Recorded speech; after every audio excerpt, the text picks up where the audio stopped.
Hello everybody, welcome on in. How are we doing on this fine Tuesday evening? Hi. It's not Tomb Raider today. We're doing something a bit different. We're continuing the King's Quest series. Some of you may remember during the 12-hour stream, we played through King's Quest 1 and 2. So it's time to play through King's Quest 3, which is widely regarded as the hardest King's Quest game. So I will be consulting a walkthrough pretty regularly in this one because I don't think I can remember this all off by heart. There's a lot to remember. Getting through this game is not a matter of, like, knowing everything. I mean, I suppose you could, but, like, there's a lot to keep in mind with King's Quest 3. It is difficult. But, with all that said, how are we all doing today? How has your Tuesday been? I have been doing some video writing, and I also put out a Patreon post.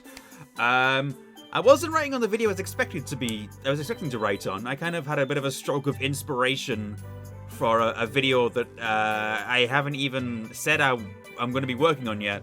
But who knows? That video might end up coming out sooner than expected. So I'll keep it under wraps for now. But I had a bit of a stroke of inspiration writing about a particular game. There we are. So I see Drax in the chat. I see Laura Petal, hello. Molligal, hi. Evil Troy, hello. Doing good, watching my own vids, nice. Fine, aside from allergies. Well, allergies are allergies. Palthea, hello. Seems to be a lot of writing going around. Yeah, get writing. It's good for the soul. I keep dropping pens on the floor. Stay on my notebook, please. There we go. But yeah, it's King's Quest 3 today, as I say, and it's going to be an interesting one. We'll be continuing Tomb Raider 2 tomorrow. Interesting shelf you got back there. Oh yeah, I got all sorts on my shelf, you know. Lots of things going on there. Got big box PC games, got Doctor Who audios. Is it King's Quest 3 with the notorious maze? I'm trying to remember. I don't know if there's a maze in King's Quest 3. But there is some, like, there's some very arbitrary, like, stuff with it. I'll explain as we're going through it. Mental health day today, very unfortunate anniversary, have to go through again. I'm trying my best to help my through with funny vids and pizza. Well, hopefully I can help with making you feel a little bit better today, Laura. Apologies about anything like that. Tomorrow, good thing you said it. I thought it was on Thursday. Yeah.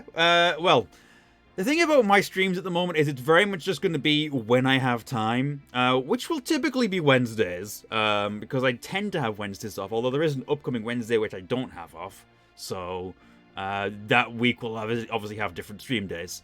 Maybe think of 5 with the Minotaur. It's 6 with the Minotaur, but that maze isn't too bad. I think of which one has a notorious maze. No. I mean, some of them do. I guess. I can't remember. Spiral Tough Bombs. Let's go! I love King's Quest. Me too. Hey, Clon. How's it going?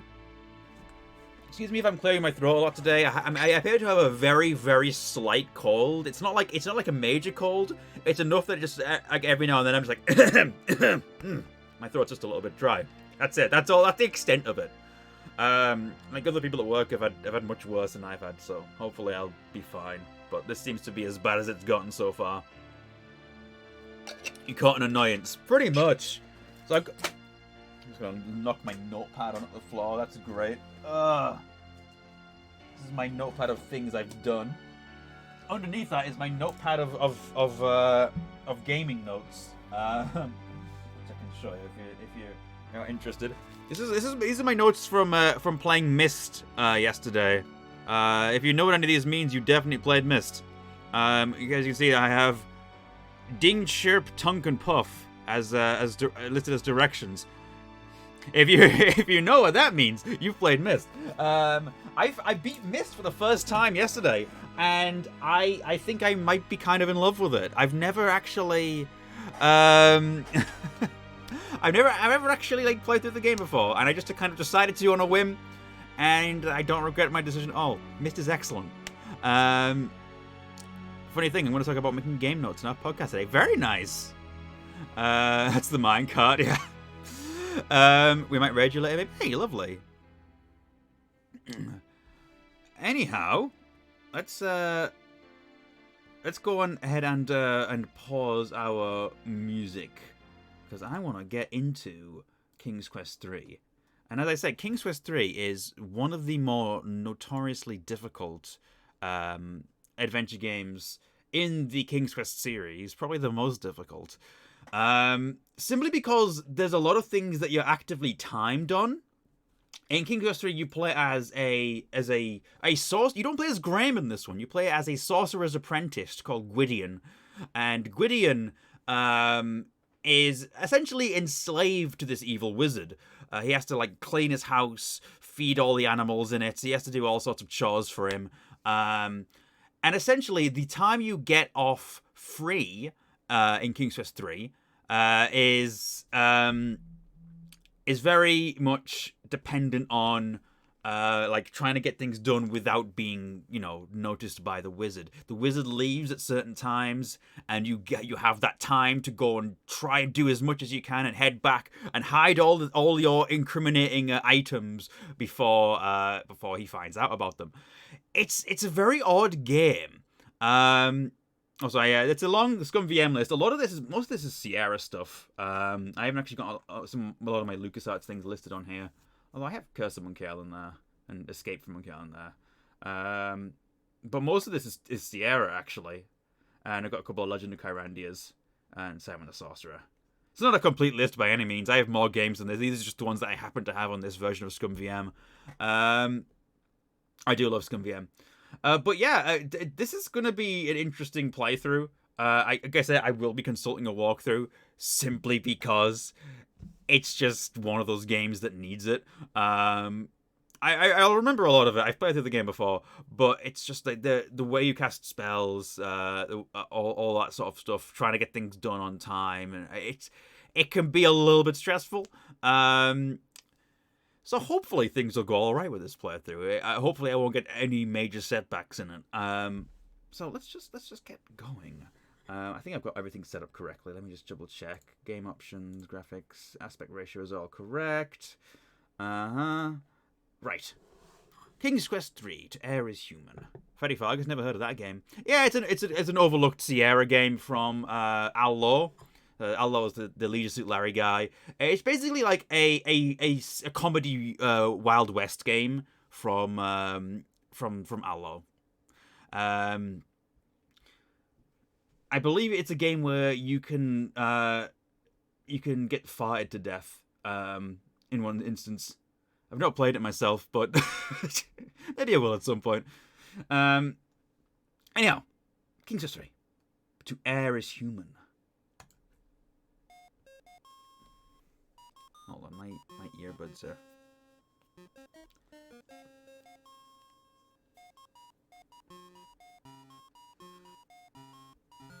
There we go. I love Manannan's theme. This is a game released in 1986, and Manannan has one of the most threatening evil themes. You get really used to it, and you're like, oh god, Manannan's here. Manannan's the evil wizard, by the way. He's a scary villain. For a game that is like sort of so rudimentary graphically, he's terrifying. So this is Gwydion here, looking over the land of Ludor. Gwydion is a lonely lad of 17 who has lived for as long as he can remember with an evil and cruel wizard by the name of Manannan. Gwydion Oh, sorry, you might have had to... my clothes. Manannan treats the poor boy like a slave, ordering about, constantly threatening him and refusing to ever let him leave the premises. Often, Gwydion wonders who he really is. Oh, I can't read that in time. But, the general gist is this poor Gwydion is treated terribly. Suddenly the front door opens and stalks Manannan, and Gwydion! He yells. Gwydion rushes to his side, afraid he's in trouble. Why are you not working, boy? The wizard sneers. Gwydion mumbles a faint reply. The kitchen floor is filthy! Go sweep it now! Turning on his yell, the wizard re-enters the house. So this is a totally different setup to the first two King's Quest games. Because obviously, for King's Quest 1 and 2, you're Graham. You're this hero, this king of the realm. King's Quest 3 is totally out the way, totally different. But you'll see how it all links together as we go through it. So yeah, that is King's Quest 3. We're gonna get a save right at the beginning here as our start. As you can see, this is the saves from my last playthrough. This is gonna be King's Quest on 001 game start. So, yeah, you are pretty much just in Manannan's house. Let's just go and see what is going on here. Manannan will appear and tell you to do things pretty often, so there is that. But first of all, let's just go into here. There's a kitchen, a lovely little kitchen with a moose head on the wall. Why not, eh? Hey, look at that. Let's take this cup. Why not? An extra. That's a single point. How very nice. We've got some stuff in here we want to take as well. Oh, there's the cat in here. Manannan has this cat that watches you intensely. Let's look at the cat. That detestable pet of Manannan's is a constant annoyance. Let's try and pet the cat. This cat does very much get under your feet, figuratively and literally. The thought of doing anything nice to that obscene ball of fur makes you sick. That cat's just... Gwydion does not like this cat. In fact, there's a lot of... the game doesn't seem to like the cat at all. No mean to the buddy cat. I know. The cat is kind of evil, but at the same time, it's like Gwydion just hates the cat. This is the kitchen of the wizard's house. Other than your own bedchamber, this is the only place in the house that you feel you can really call your own. The wizard rarely enters the kitchen. On cold days, the fireplace is a cozy place to sit. Well then, we're going to take some cutlery. Because why not? You take the wooden spoon from the iron rack and keep it with you. You take the carving knife from the iron rack and keep it with you. Oh, look at that, we got 3 points already. I think we also need this bowl. You retrieve the clay bowl from the kitchen shelf and take it with you. A lot of what this game is actually actually doing spells, because we are the apprentice of this sorcerer. We have to, while he's not here, look for ingredients and cast spells. It's a very odd thing mechanically. Let's take this all as food. You take the loaf of bread and carry it with you. You take the fruit and carry it with you. You take the mutton chop and carry it with you. The golden rule of King's Quest, of course, is to pretty much just take all the food you can. It's especially true in this game because you need to give Manannan food. You need to feed him. You need to make him breakfast and lunch and dinner and all that. Is this the game with the moldy cheese? I don't remember off the top of my head. It might be this one. So we got some food. That's good. So essentially, we just want to wait for Manannan to tell us to do something, or to tell us he's going on a journey. Because as soon as Manannan goes on a journey, we can start doing our own thing. Let's see if we can just climb up these stairs. Ugh. Don't you love stairs in King's Quest games? Alright. So this is Manannan's bedroom here on the left.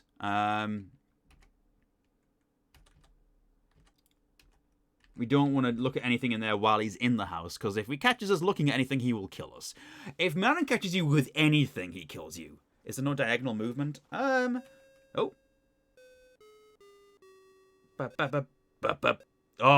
That theme, whenever he appears, it's always the... It's terrifying. Gwydion, you are assigned a chore. You know what happens to lazy boys. Manannan shakes his head in disgust. The kitchen is still dirty. Oh, I forgot to clean the kitchen. Whoops. When will you learn to obey? Up goes the dreaded finger. You need to work off a little of that weight, Gwydion, snarls Manannan. Boy, do you hate these little sessions, but no pain, no magic. Oh, man. As you can see, this is very... I've sped up the game a little bit, so I have to do this extra fast. I forgot to clean the kitchen. You need to do your chores, or else Mananan will punish you. This looks silly. If someone wanted to probably get into King's Quest, what King's Quest game would you recommend? Probably 6 or 7. Those are probably the most accessible ones. Alright. How long is this going to take? I might end up just reloading a save and just cleaning the kitchen, because we were there. Let's do that. Also, there's a weird whining noise. You might be able to hear that. King's Quest 7 was my first game ever. Oh, that's awesome. I love King's Quest 7. As much as it's kind of a bit of a departure for the series, it's got this cartoony charm to it. Also, hello, Jesse Kid. Welcome to the stream. Right, so we need to actually clean the kitchen. Clean kitchen. You're too far away. Okay, we need to get to the brush. Never play King's Quest, to be honest. Hey, understandable. It's a difficult series to get into. Clean kitchen. There we go. I was 4 years old and it gave me nightmares. You know what? That makes perfect sense. There's a lot of like, even as cartoony as it is, I can imagine it being scary for a kid. Especially the land of Ooga Booga. That's pretty spooky. My first adventure game was Curse of Monkey Island, and my first point click was 7 X Hit the Road. Both great candidates. Okay, let's save again, because we have cleaned the kitchen now. So Mananan won't be displeased with us, and he won't make us exercise super fast. Which, you know, that's ideally what you don't want. You don't want to be forced to do exercise. Hello, cat. So up north here is Mananan's office. We'll be going in there a lot for different things. Let's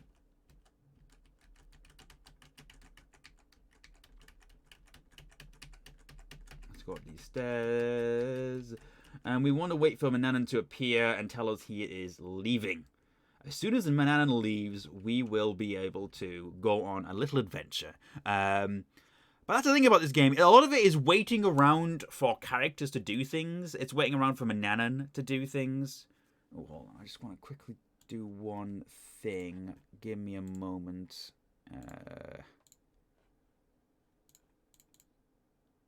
Yeah, okay, we're all good now. But yeah, a lot of it is waiting around for Mananan to kind of do things so you can do things. Right. Okay, there we go. Scarf used a numpad. Wait, really? No, I think it's only specific versions that allow you to do that. Otherwise, it just kind of, unless it's, you can do like, if you go numlock. Oh my goodness.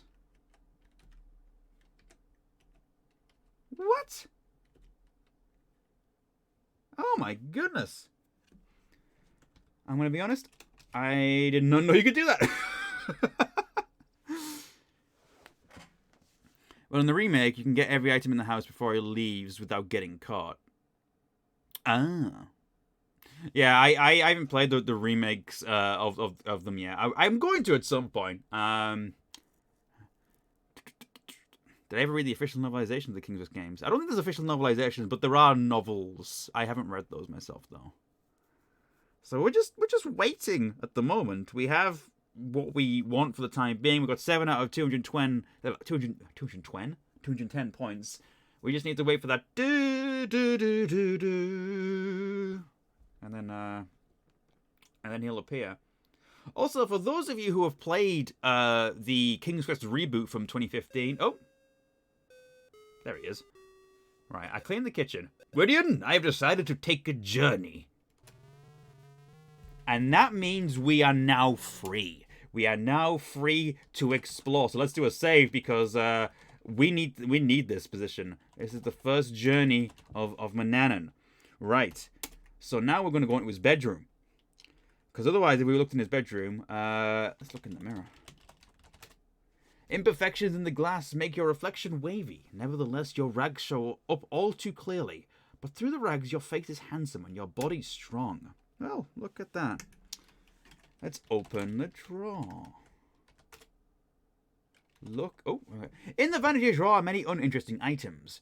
Although the wizard's hand mirror may come in handy. You grab it and close the drawer. Be gone, bot. Yeah, get rid of that bot. If you can, please. So we have a mirror. Very handy. Right. We also want to... I'm just going to position this here. Right, great. We're going to open the closet. Look in closet. You see voluminous velvet robes, satin slippers, peaked hats, and soft linen gowns. Ooh. Well, let's look behind them, though. See if there's anything interesting there. You're startled to discover an ancient parchment scroll. Its ink is faded, but it seems to be a map. Taking this treasure, you will leave everything else exactly as it was. Well, isn't that awesome? The map is probably one of the most important parts of this. Hold on. We not getting rid of the bot yet? Oh, it's timed out. Oh, it's bad. Oh, yeah, it just hasn't disappeared. Oh, I thought for some reason it hasn't gotten rid of the bot message on my end. That's weird. It's still there. I can still see it, but I guess maybe it works differently now. That's fine. I'm gonna do a save because we have the magic map. The magic map is it's probably one of the most essential things in this game. It allows you to teleport around, which is absolutely essential. It still gives the message so people can view the context, even if you ban. I should delete it, really, but whatever. Oh, hold on. We can't leave that open. Close closet. Brilliant. Oh, actually, there's still something else here. Even though green is quite short, there's something on top of here. You run your hand along the top of the closet. Suddenly, you touch something metallic. Grabbing it, you discover a small brass key. What could it unlock? And there's one more thing. Open this drawer here. Oh, you find baubles and trinkets which do not interest you. Suddenly, your eye falls on something that does. A vial labeled rose petal essence, which you eagerly take. All right. Okay, it's already closed. Is that a bi private flag on the wall? Is Mananan bi? He may be evil, but he is a bi king. You know? Sometimes that's just the way it is. Right. Let's go up here, I believe. I think this is where we want to be. Hold on. Okay. Can I... Oh, God. Can I get up the stairs, please?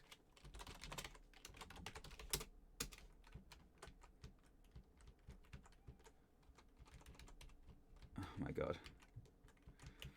Got a little bit stuck there. I think it might have been the... It might have been the cat I got stuck on because the cat just moved out the way. Okay. There's a telescope here and also a dead fly on the floor. Let's have a look through the telescope first.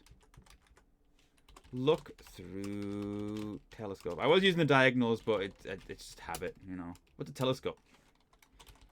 Look through telescope. There we go.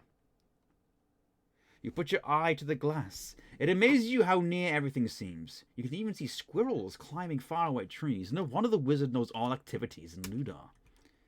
Hey, what's this? Look at fly. You see nothing special. Oh. Can I take fly? You pick up the dead fly and drop it in your hand. Disgustedly, you look at it. I don't want to carry a dead fly, you think. Picking off its wings, you throw the rest away. So we've taken the wings of a dead fly. That'll become important at some point. But, you know. That is that. So now we're going to go to the entrance of... hold on. Diagonal's only helping a little bit there. I'm still... Get out of my way, cat! Oh, my God. This cat lives to torment you. Alright, thank you. Stretch and hydration? Sure. Okay, I don't find the game where you throw a cheese in the magic machine to do something. That's King's Quest 5, Palfia. No, King's Quest 5 is the one where you throw the cheese into the machine I know which one you mean now.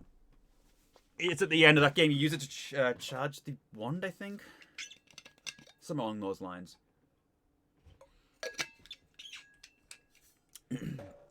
Hello, VFig. How are you doing?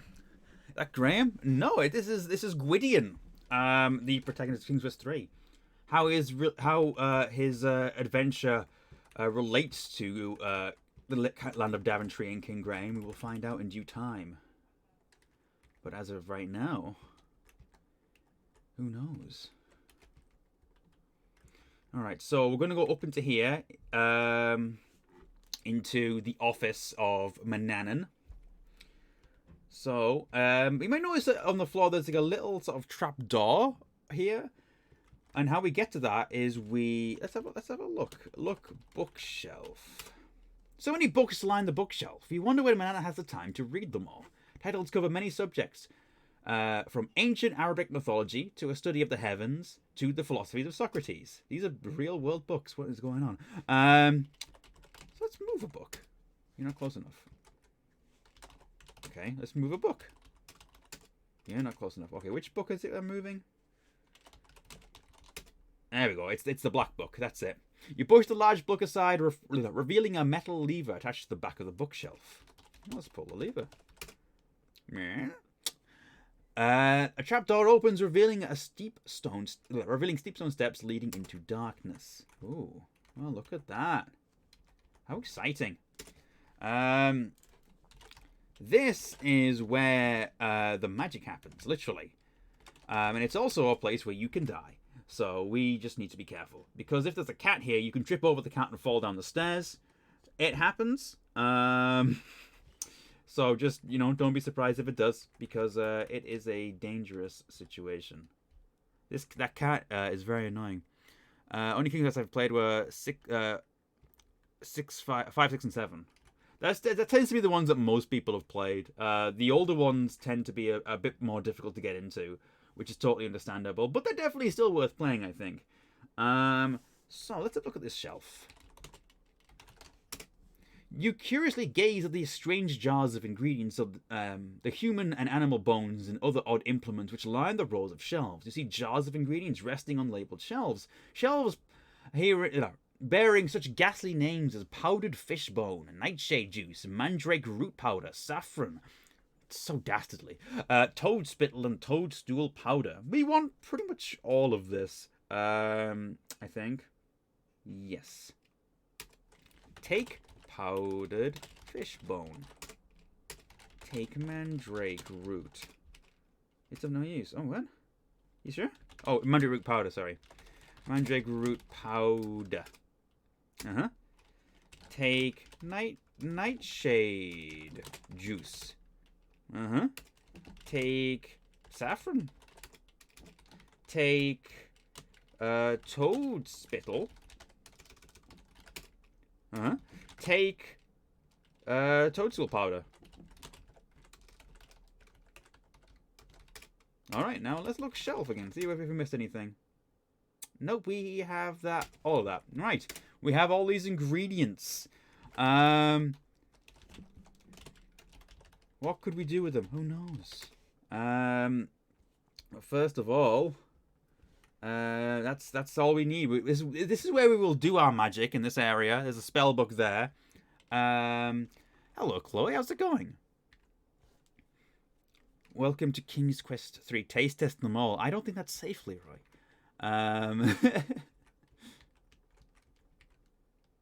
Luckily, the cat hasn't shown up, so we're all right for the time being. We're not going to trip and fall down the stairs. Let's pull the lever to close this, and then just move the book back into place. So yeah, there's you don't want the old wizard to grow suspicious of your activities. Yeah, pretty much. So that's the main thing. Alright, so now we are leaving the house. And I'm going to slow the speed down because this has... oh, hold on. Oh, normal, please. This has one of the more difficult bits of the game. Every time you want to enter or leave Manannan's house, you need to go through this maze. If you fall off, you die. So, but it's every single time. You can't use the teleport map to get around it. You've got to do it. So, you know, it's like one Mario Party minigame. Basically, it's a world of Mario Party minigames, you know? Some of it is okay. Some of it you can kind of pass along the wall. But some of it, you know, you have to... it's very tricky. The worst part is I will show you this bit here, this rock, because you can't see what's behind there. Is there any reason you can't see what's behind there? No. It's just the way that the game is. It's ridiculous. Yeah, you can't see behind the rock. You kind of just have to know where to go. It is very silly. So I'm going to do a save over this house maze. And we're just going to hope for the best here. So you just kind of go down. And we're going to go left. I'm going to hope for the best. There we go. So I had left. Gwydion's left, not our left. Let's do a little click just to get it safely along here. Alright. And we have escaped the house maze for the time being. But we're not quite done yet. I'm just going to do a save over this. Because you have to go through this every single time. Right. Oh, look at that. That is, I think that's a random event that it has just happened. But that is actually very good for us because that's an item we need. That is very fortunate that that happened now. That's an eagle flying by. We're going to need that feather that it just dropped. So that's actually really, really fortunate. Have I played StairQuest? Yes, I know StairQuest. Well, how about that? This is one of those items that like only shows up sometimes, and you need to wait for it to show up. So the fact that I just left the house and it immediately turned up is great. I am very happy about that.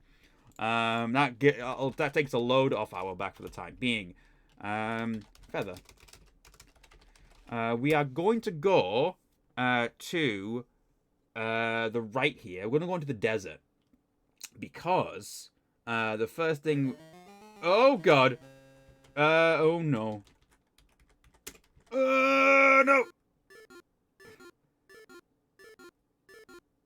No dear. After recovering from a whack on the head at the hands of the bandits, you stand unsteadily. Taking stock of your holding, you discover all your possessions have been stolen. Let's not let that happen. That's something that can happen. You can get things stolen off you. But it's not what you want. You're just kind of gonna... If it happens, you just kind of... It's still got those random events from classic King's Quest where every now and then someone will just show... Whoa! No. Okay. So, now this is where we want to be. Because there is a creature here that will be a problem. A most hideous looking being has made its appearance. It's Medusa! Your eyes fall upon a face so hideous, so gruesome that the horror of it has begun description. People look at the face of Medusa with her hair of writhing live snake suddenly... Oh, damn it. I didn't do this fast enough. Right.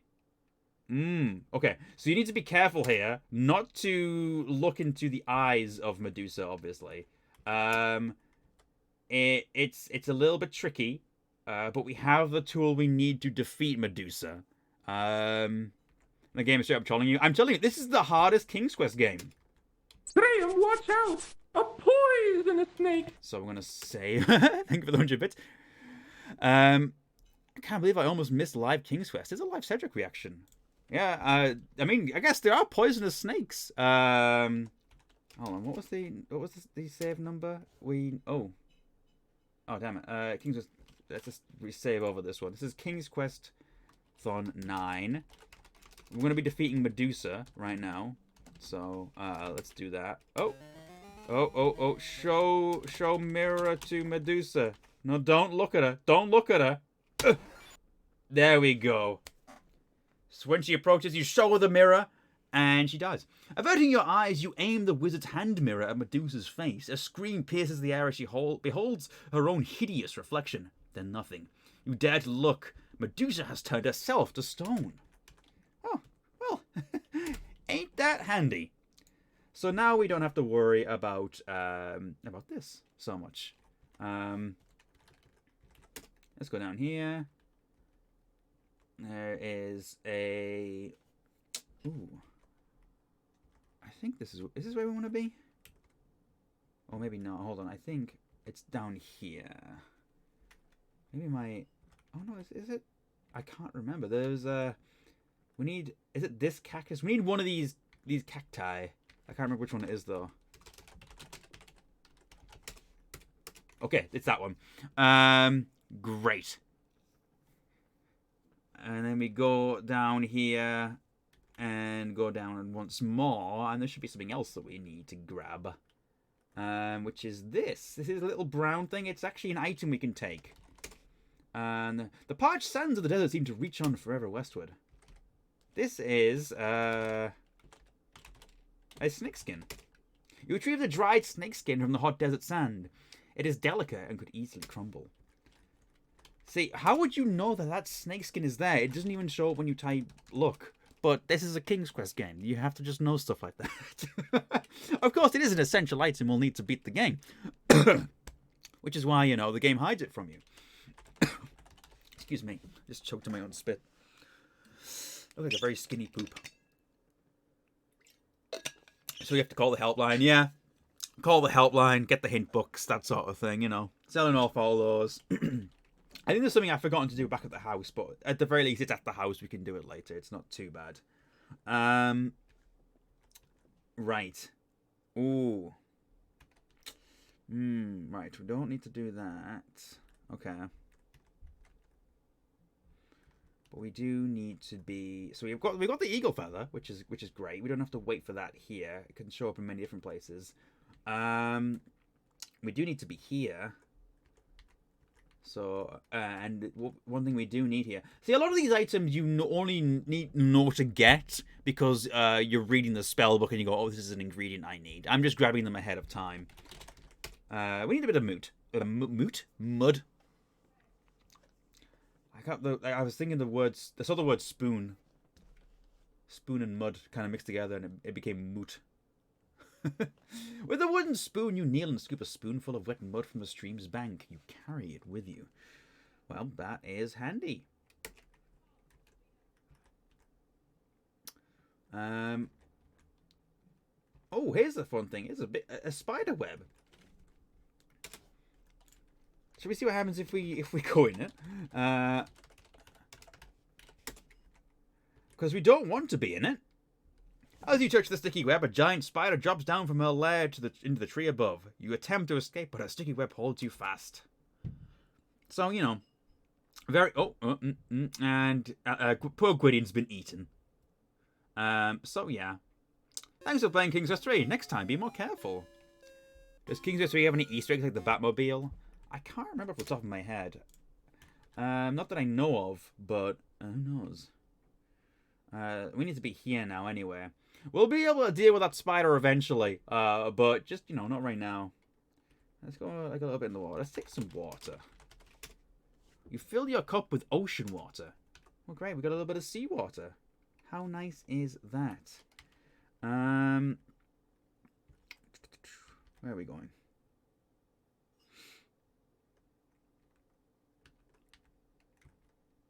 We want to go... Is it here? I can't remember. It might be up one, I think.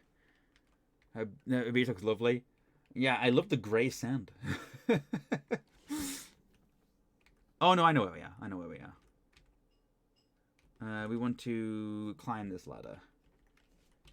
Oh, yeah. Oh, it's already automatically climbed it. I didn't need to type anything. That's great. There's a little town here, of course. Oh gosh, I wonder how much time I have in order to get to where I need to be.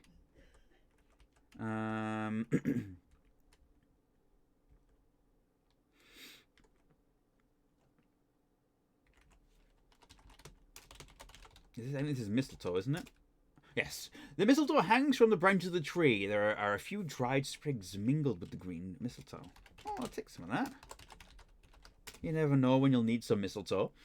You search among the hanging mistletoe until you find a sprig that is dried. You break it off and carry it with you. Well, look at that. Very handy.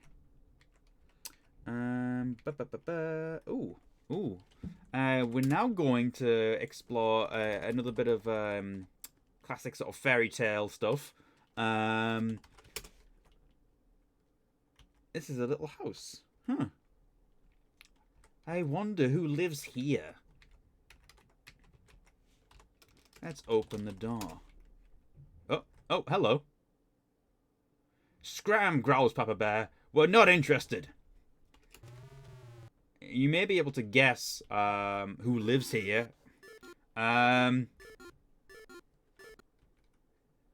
It's not one bear. It's not two bears. It's three of them. There are 3 fully clothed bears coming. You hear Mama Bear say, "Thank you, dear. That was a lovely walk." Alright, well, you know. We want to basically be here at the point when there's nobody around. Let's open the door. Hope for the best. No. He is still there. Basically, we want to get to a point where you know, nobody is around, so we can get into the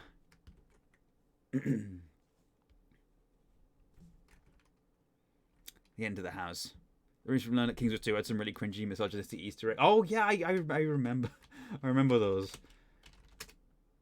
Oh, he's still there. Come on, man. Let me in.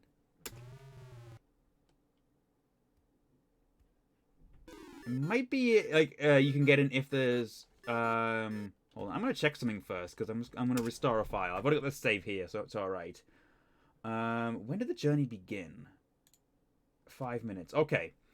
So he's usually gone for about 25 minutes, I think. Let me just double check my walkthrough here. 25 minutes, yeah.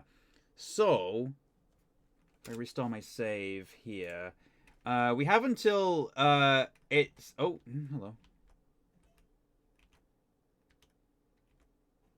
Let's see if I can.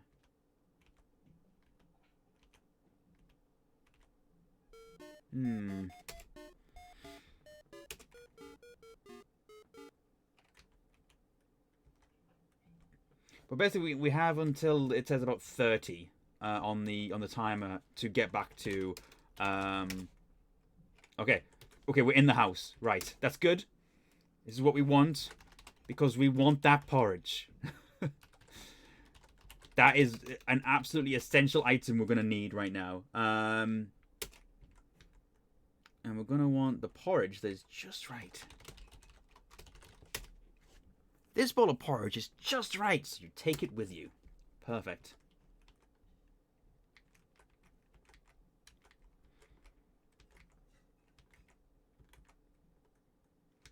We also need an item from this drawer here.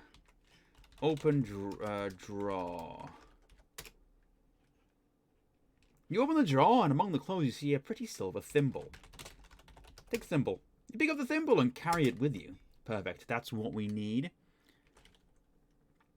Okay,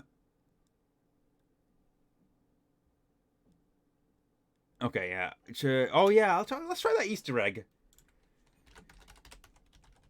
3 bears. Okay. Sit in the chair, eat the porridge, and then, you know, climb into bed, and we'll see what happens. Cause I wouldn't surprise me that it does something, but I've never actually done this before. Oh wow, this feels just right. Very nice. Oh. Eat porridge. You're not close enough. Oh. Eat bowl of porridge. You taste the porridge and decide this porridge is too cold. I can't eat the one in my inventory. Hold on. Okay, I'll load this one because I've got that saved there. Right. Eat porridge.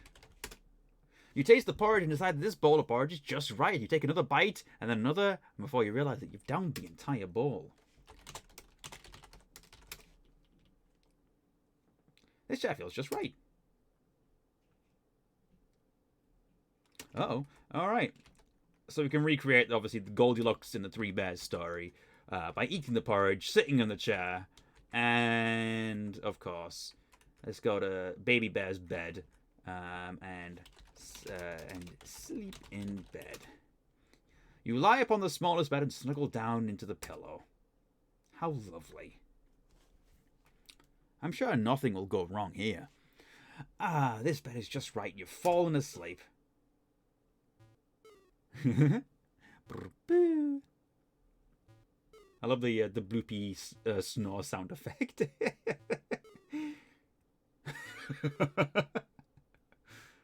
Oh no, Papa Bear has found you sleeping in Baby Bear's bed. You're in for it now. And stay out. Oh wow, he doesn't even kill you. He just picks you up by the ankle and tosses you out the door. That's funny. But we need the porridge, so we can't actually do this. We're just going to... so we still got the thimble, don't we? Yes, we do. Oh! Worth noting, every single item with a star next to it, you might be wondering what that means. Every item with a star is essentially an item that you will be punished if Manannan catches you with it. So, you know, very important thing to remember. So we'll just leave right now. Look at these flowers. You carefully peek into the pretty flowers of the flower garden. Drops of glistening dew have gathered within their soft petals. Let's get dew. Holding the silver thimble beneath a dew-filled flower, you gently tip the flower so the dew runs into the thimble. You move from flower to flower, repeating the process until your thimble is brimming with dew. Oh, that's very nice. Right, and now we have a very difficult thing to do. So, we're going to get on that. It's one of those things depending on random chance again, which I love. I love random chance in these games. So we go to the bear's house, and we have to go up one to this. Oh, here we go. This is it. This is where we need to be. There's like a bunch of acorns here. Goodness, I've got lost where I am. Oh God. These guys are actually the reason you want to be here, because these guys are the robbers. They'll rob things off you, but you can also rob them. So we're gonna do that. And in fact, let's just see. I'm trying to remember what I need to do here. I think I need to basically, well, first of all, take acorns. You pick and poke among the fallen acorns, looking for dried ones. You don't find any. They're all newly fallen. You got to keep doing this until you find a good one. I think you just have to keep going. Maybe if I go to a different spot.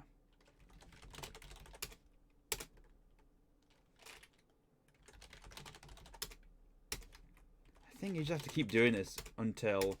This is one of the annoying things about this game. Is you just have to keep going sometimes until like doing the same thing until it lets you do it. Which would make you think that you can't do this. But as it turns out,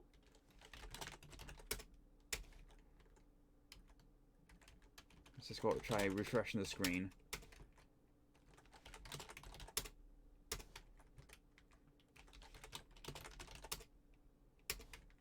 Oh, hold on. Did I get one there? I think I did, didn't I? Did my... Yes, it went up. Okay. We have the acorns. You just have to keep going until it lets you take them, which is, you know, it's incredibly handy. That's just what you want. So let's save, because we're gonna save over. Let's do a new one actually. I think it's 15. Because we're gonna rob the robbers. Let's look in the hole. You lie on the ground look into the small hole. It is too dark to see anything. Put hand in hole. Just put a hand in. See what we find. You lie down on the ground and reach into the small hole. You feel around inside the hollow tree and discover a rope stretching up onto the tree. You pull it, and to your amazement, a rope ladder falls from the branches above. Wow, look at that. How very handy. So we're going to be careful here, because this can end up going very badly. So you climb up, and this bit sucks. Basically, you can't climb too high, but you have to climb at the right angle to climb off to jump off the rope. It's a little bit okay. Climb off, jump off rope. This is very finicky, this bit. You have to, like, get off at the right angle, or else you'll fall off and hurt yourself. Which is cool. You'll love to see it. Okay.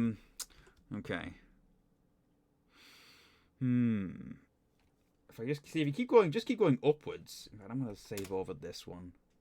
Because it should be fine. Okay. I think we have to go right up to the top. And then go... No. There's a way to do this. I'm trying to remember. It's just... Oh, there we go. That's it. We got it. Okay. Every time you go into this building, there's a random chance the robbers will be there and will pretty much just, like, attack you. Although, we got very lucky. He's asleep. Oh, my goodness. There's been a lot of luck with this playthrough so far. Last time I played this, it took me ages to get this right. Oh my god, that's so lucky.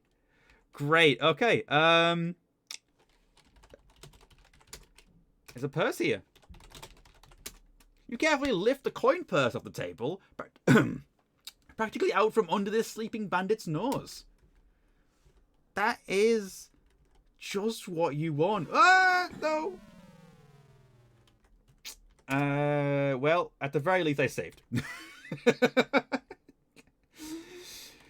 It needs to be said, do be careful, because things can go wrong very quickly in this game. And we still have about... Okay. Climb ladder. What's a lad? Climb ladder. Okay. I'm just gonna do a save. A save. Sleeping guys. Whatever. I don't even remember which save I'm on. Oh, here we go. There always seems to be a random RNG thing in these old King's Quest games. Oh yeah, absolutely. A lot of the cases, like if whether or not someone's even in the house, that sort of thing. Actually let's use our magic map for the first time. Because we've pretty much explored most of the areas now. The magic map's faded ink has brightened, but only in places where you've been. Press F6 to teleport, and press F8 to put the map away. So we want to teleport. Oh, crap. I didn't mean to do that. But that's how it works. Look map. We want to go to here. See, this is a very handy item to have. Gwydion feels a strange pulling sensation. Gwydion pulls out his magic map. I do love King's Quest 6. Can't wait to get around to that one. Right. So we want to go to the store. See, now that we've got money, let's go to the store. Let's see what we can get. Good day to you, young man, greets the storekeeper. What can I do for you? Well, first of all, I'm going to pat your dog. In King's Quest 3, you can pet the dog. As you pet him, Kenny licks your hand and thumps his tail in appreciation. A small wad of dog fur collects in your hand, and you took it into your pocket for later use. Well, how about that? Well, first of all, let's have a look at the shelf and see what he's selling. The shelves are filled with all sorts of useful items. There are a few items of particular interest to you. Leather pouches, salt, fish, oil, and lard.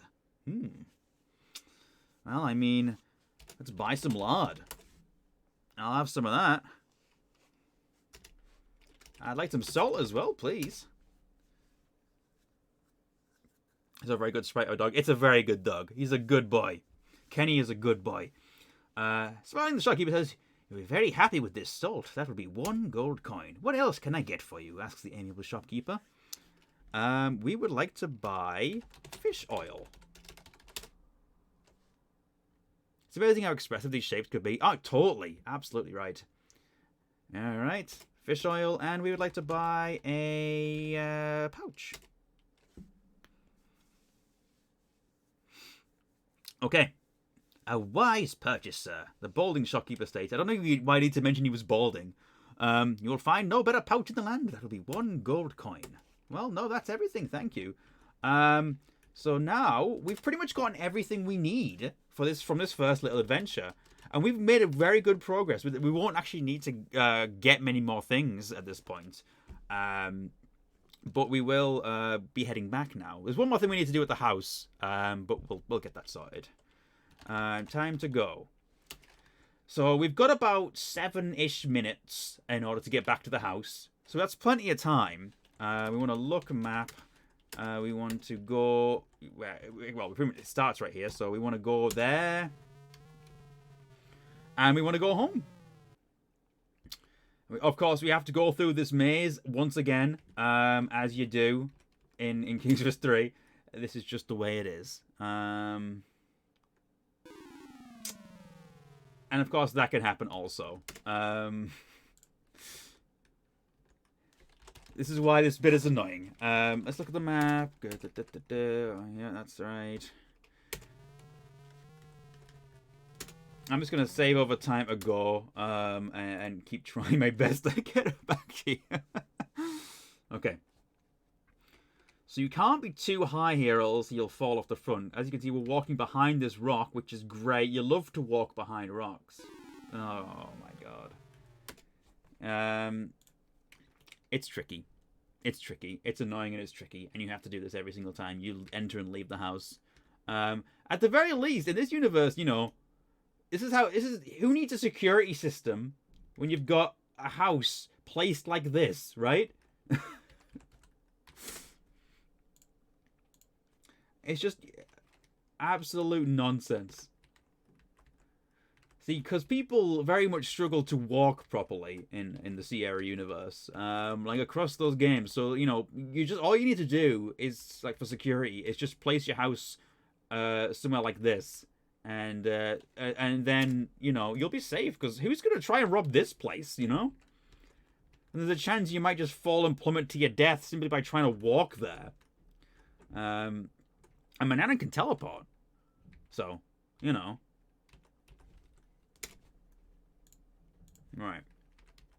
This is the hard bit, because you need to walk to the edge and not walk too far, but you can't see how far Gwydion is going. So you just have to kind of guess from the speed what is going on. Right. Gotta go. Time for dinner. Go kick Mananan's ass. We will, but not quite just yet. We have a few things to do before we do that. But we have collected a lot of the ingredients we need to do that, which is great. So, okay. We're almost there. Like I said, there's one more thing we need to grab from the house before we do everything, which is, it's actually to do with these chickens. See, for whatever reason, he just has like this coop of chickens right on top of the house. Maybe Manan just likes eggs. We just wanna grab a chicken. Hold on.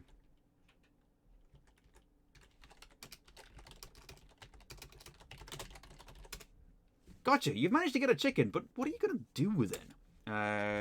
Take feather. Tucking the chicken firmly under one arm, you gently pluck a small feather. Then you let go. That's all we need to do with the chickens. So, you know, open gate. That's all we needed for this. 019. We're done for the time being. So, but we still have a few minutes until Manana returns home. But we don't want him to catch us with all this magical loot. Because if he catches us, we will be in deep trouble. Very, very deep trouble. So what we need to do is head upstairs. Head to the right here. This right here is Gwydion's room. This is where he sleeps. So let's put all under bed. Like any teenager, the best place to hide things is under the bed, because no one will ever find that. You get on your hands and knees and quickly shove all your possessions under the bed. They'll be safe from the wizard's sharp eyes there. So there we go. We have completed our first little adventure. We're going to have to wait for Manannan to return now. So, yeah.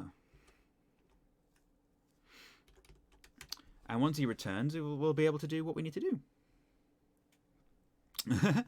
Look behind the tapestry in the hallway besides your bedroom. It will display a message about the upcoming things at Quest 4. Ooh. Thing is, it could say some spoilers about this game, might it? I don't know. You lift the bottom of the tapestry and peer behind it. The wall is filled with cracks.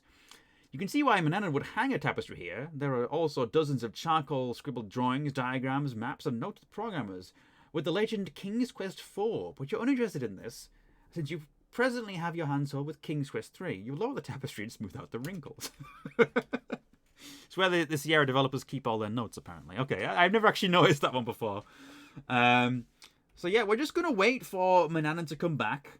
Once he does, we will be able to do more things. In fact, we'll be able to do very many things. We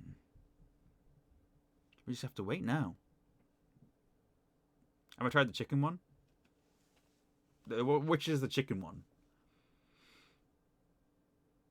So actually, before we continue, I'm very quickly going to go to the toilet. I will be right back. Maybe I would leave it going, but I don't necessarily trust Manannan. So I will return in a moment.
Okay.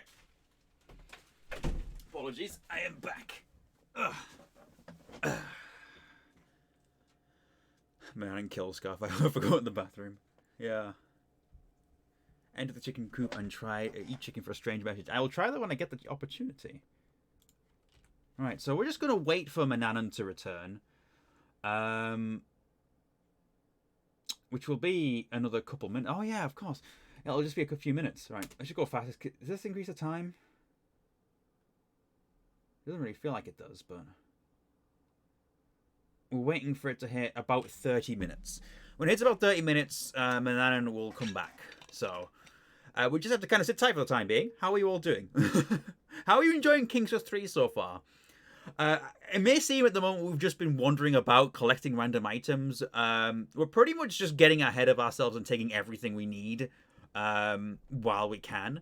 And you'll see how each item comes into play once we start doing spells. Because when you start doing spells, that's when the game really starts to come together.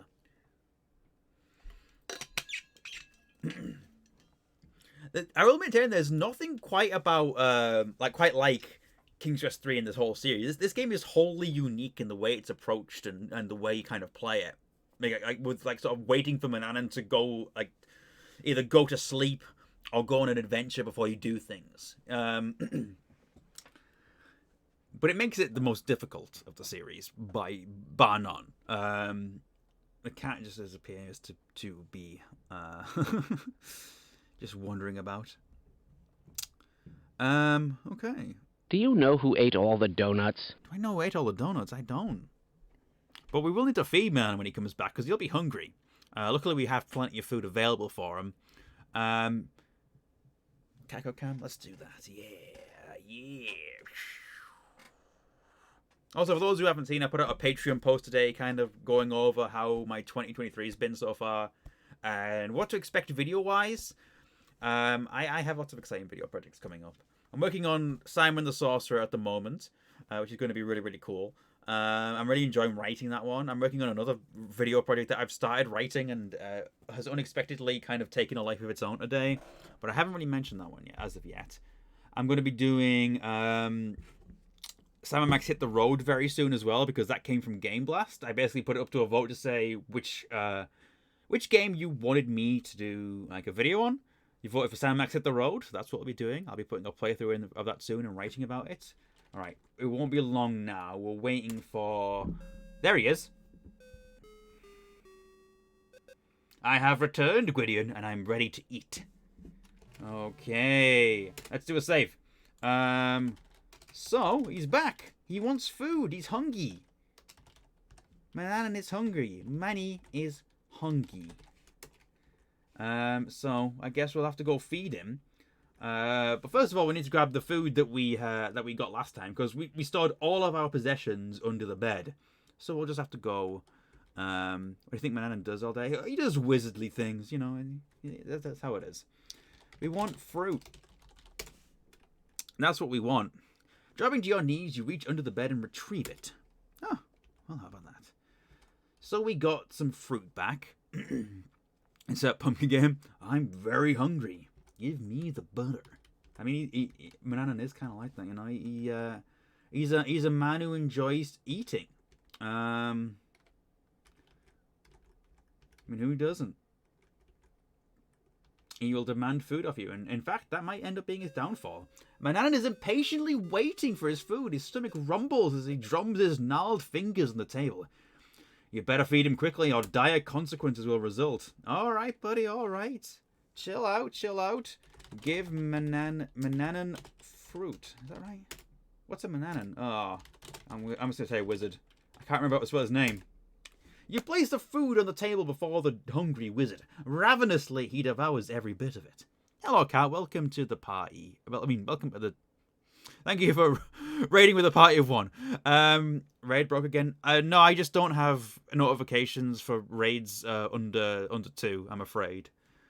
Just to kind of avoid any, like, any potential spammers. I hope you understand. It's just a precautionary thing. Alright, so we've given the wizard the fruit. I'm looking at the spelling of Manannan on this. Yeah, the double N is in the middle. Got it. Alright, so we've fed him. It's obvious that the wizard enjoyed his meal as he lets out a satisfied belch. He rises and leaves without so much as a thank you. So rude. It should have been at least 2 or 3, so I think it broke. I don't know. It usually tells you how much you're raiding with when you get the raid going, so... well, now that he's gone, we want to go back upstairs.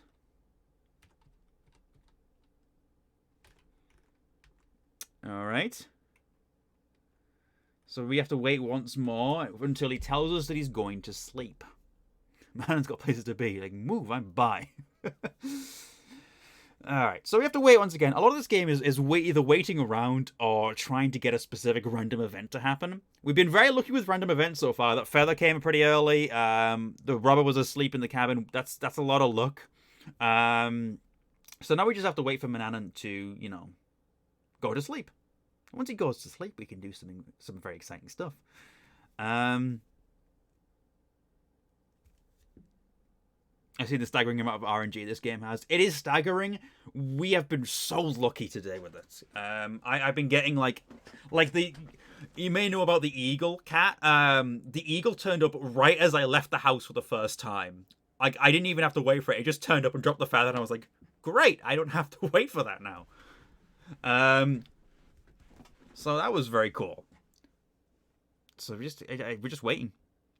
Because as soon as Manannan leaves, we can start doing some spells. And that's going to be very, very fun. But You know.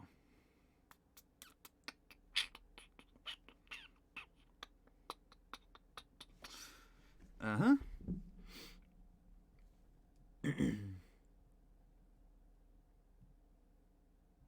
I don't think he's gone to sleep yet, has he? No. Again, it's just a waiting game. I'm a big boy now. I'm a big boy now. Thank you for the 75 bits Beggar drink. Yeah. We also need to track down the cat at some point, because we're going to need some cat fur. It's very, very important. I think that's more like RNG quest. Very true. So we're just gonna wait. Gonna wait for this cat. And wait for the cat and the Mananan. What's with the Heir in the title? It sounds like a spoiler. Yeah, it could be. I mean, you know that from the 4th game that Rosella is a character. So could it have to do with Rosella? Anybody else? Who knows? All will become clear.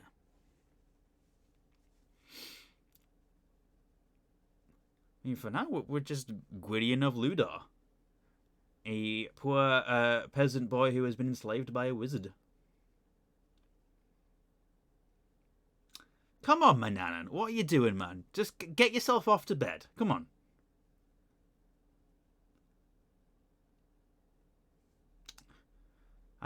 This wizard, man, he's just he marches to the beat of his own drum, and you just gotta go with it.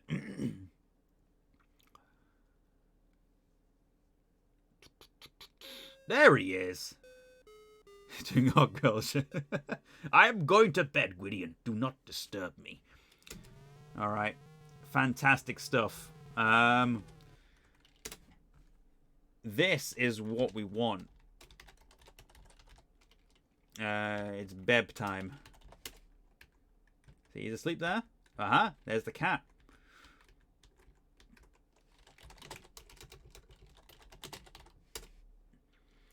The despicable cat slips away from your grasp with a fierce scratch to your arm. You've got to keep trying. It's one of those things you've got to keep doing.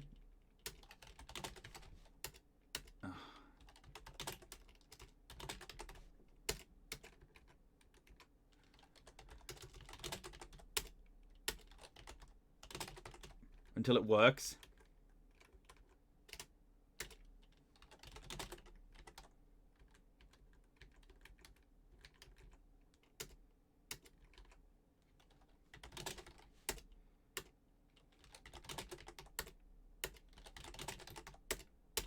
Just corner the cat on the stairs. There we go. You keep doing this over and over until it works. Nimbly you grab the nasty cat by the scruff of its neck, avoiding its needle-sharp claws. Now that you've done it, what are you going to do with it? Well, I need the cat hair. I made a little cat screech noise with the bloops. This game does not like cats, I am sorry to say. You manage to pluck some fur before he viciously scratches and leaps from your arms. With grim satisfaction, you survey your wounds. Stupid cat, you scoff. Whether you know it or not, you just helped me. The detestable cat leaps from your arms, snarling and screeching. And thank goodness it didn't wake up, Mananan. Because that would have been bad. Right. Can you just press up to rewrite the previous command? Yeah, I think you can. I always forget you can do that, though. Either way, we've done it now. So that's that. And we want to go back to our room to get all of our ingredients once more. Is it chicken time yet? No, because we only have a limited amount of time to do all these magic spell stuffs. So let's go back. David Alexander, welcome to the stream. I love the emote of Sophia Hapgood waving there. That's really cool. Welcome on in. We are playing through King's Quest 3 today. With a walkthrough, because I do not know this game off by heart, and it is very difficult to figure out on your own. Let's move this book. Pull the lever. Oh, you push aside the large book. Yes. We know this. We do that.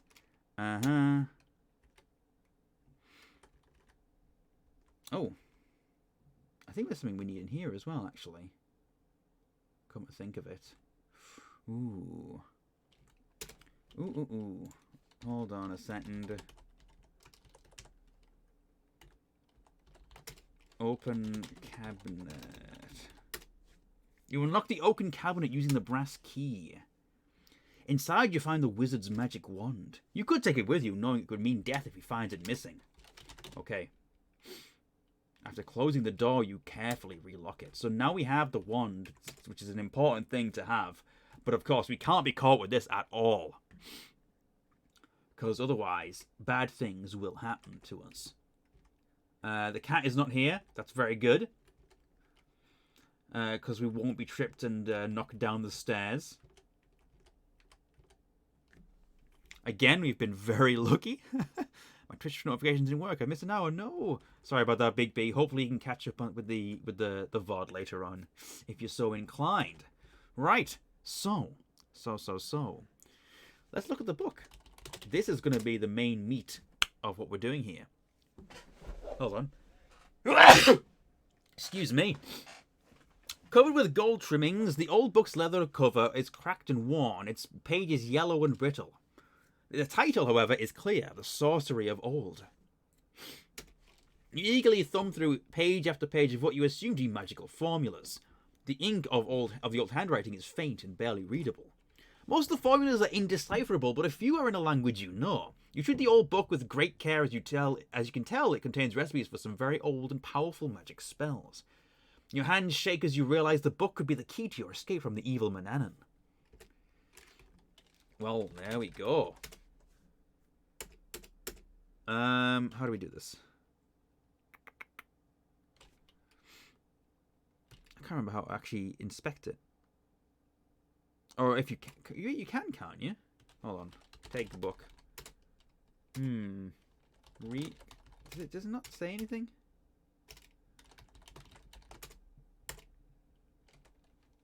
Oh, is it something that you can only do? Oh, isn't this something I can never fully remember? Isn't this something that like you have in the manuals? Like it gives you the instructions in the manuals, so you actually have to flick through them yourself to read the spells. Either way, I can tell you what we need. Is this a security measure? I believe so. Yes. So the first thing we need to do is a spell called Understanding the Language of Creatures. Oh, actually, hold on. Can we do it this way? No. Never mind. So on page 2 of the manual, it says this: put the small feather in a bowl. I'm going to pause the game. Put the small feather in a bowl. Put the fur in the bowl. Put the reptile skin in a bowl. Add a spoonful of powdered fish bone. Put a thimble of dew in the bowl. Mix with hands. Separate mixture into 2 pieces. Put dough pieces in your ears. Recite the following verse. Okay. So. Oh, there's a way you can get into like spell mode though, isn't there? I think because there's a music. Oh, I'm trying to remember how this works. Okay. Maybe if I just start like this.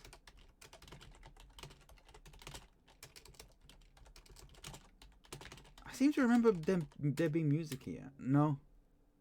No, you do. I'm pretty sure you do have to look at the book. I can't remember what exactly you typed to do this, though. What do you do? Oh,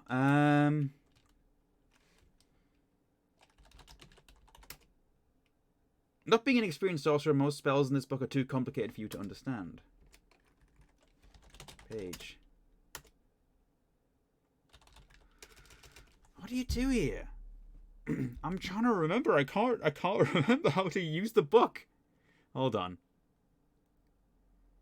I'm going to open up a different King's Quest walkthrough here. Turn to page 2. Yeah, I tried that though, didn't I? King's Quest 3. Let's go to the Adventure Gamers one and see what it says there.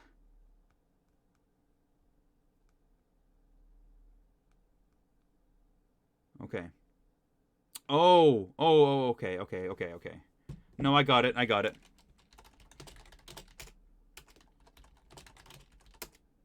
Okay, that's it. Yeah, you have to do Roman numerals. With trembling hands, you turn the pages to the sorcery old and prepare to follow these instructions precisely. See how over complex this is? You can't just type open book and then turn to the right pages. You have to... Because what I remember is the music in this bit. It's very stressful for no reason at all. Okay. You know this work with utmost care. Every step is critical. Each must be done in the proper way, in the proper sequence. You tremble in anticipation. Here we go. Put the small feather in a bowl. You have to type these all exactly. You place the soft, downy chicken feather in your clay mixing bowl. Put the fur in the bowl. Which tuft of fur? Dog. We need the cat fur for something else. You put the tuft of dog hair in the clay bowl. Put the reptile skin in a bowl. You put the dried snake skin in the clay bowl. Add a spoonful of powdered fish bone. You pour a spoonful of fishbone powder into the clay bowl. Put a thimble full of dew in the bowl. You pour the thimbleful of dew into the clay bowl. Mix with hands. You knead the ingredients in the clay bowl with your hand. It turns into a stiff, dough-like substance. Okay. Separate mixture into 2 pieces. You grab the doughy mixture in the bowl and divide it into 2 pieces. Put dough pieces in your ears. Remember, this is to do with understanding the language of creatures, so they go in your ears. You very gently place the 2 pieces of dough in your ears and pull your hair down over them. You prepare to recite the magical incantation. Alright, here we go. It's feather of fowl and bone of fish, molded together in this dish. Give me wisdom to understand creatures of air, sea, and land. No comma, but you know. Okay. Wave magic wand. And if we've done this correctly, you wave the magic wand over your dough-filled ears. Successfully completing the spell, you again look at the wizard's laboratory. Well, there we go. That is the first spell done. Okay, so I'm going to save because we don't want to have to go through all that again. Alright, spell 1. Great. So now we want to do another spell. Turn to page 4. With trembling hands, blah, blah, blah. You know how it works. Put a pinch of saffron in essence. This is the rose essence.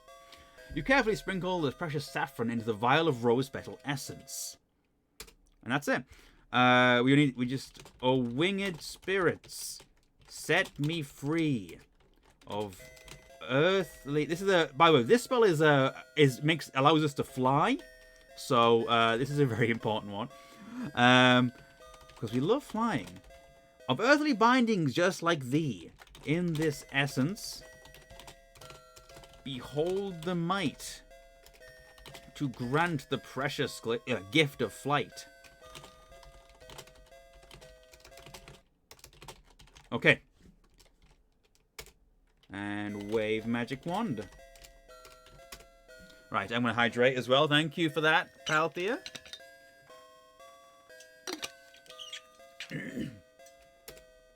Successfully completing the spell, you again look at the wizard's laboratory. Okay, that's another one done. Great. We're making good progress here.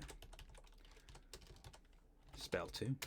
Alright, now we want to turn to page... This is the big one, right? Right.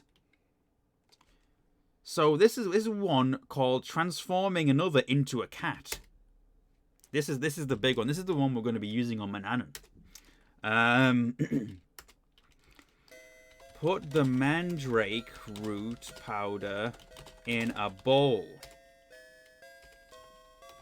the cat hair in the bowl. So we needed to save the cat hair for this. Put 2 spoons of fish oil in the bowl. Stir the mixture with a spoon. Very nice. You mix the mixed ingredients together, the mixture turns into an oily, disagreeable dough with cat hair sticking out of it. How lovely. Put the dough on the table. Scrunching your nose in distaste, you grab the oily dough from the clay bowl and put it on the oaken table. Pat the dough into a cookie. Pushing the palm of your hand onto the oily dough, you flatten it until it is the shape of a cookie. After a bit, the cookie hardens. Very nice. Mandrake root and hair of cat. Mix oil of fish and give a pat. A feline from the one who eats. This appetizing, with a Z, magic treat. And then, once again, wave magic wand. You wave the magic wand over the cookie and then take it from the table and carry it with you. Whew. Well, there we go.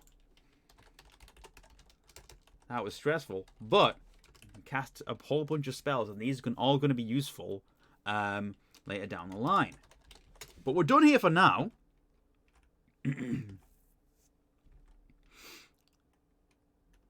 Right. So, we're here. We can head back. The cat is still not here. This has been most fortunate. This has been a very, very lucky playthrough of King's Quest 3. I will say that. There's the cat there. I'm just gonna pull the lever.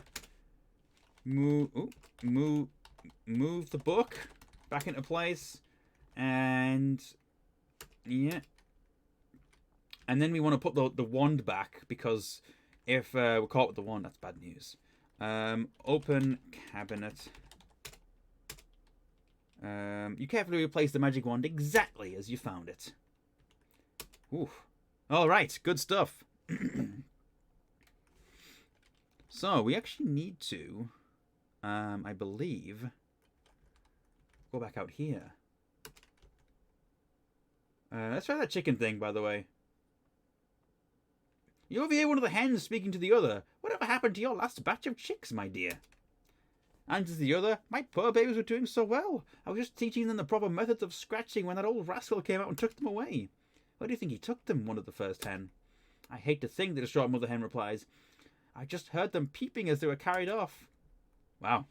Remember, we can talk to animals now, because we cast that spell. I'm going to save.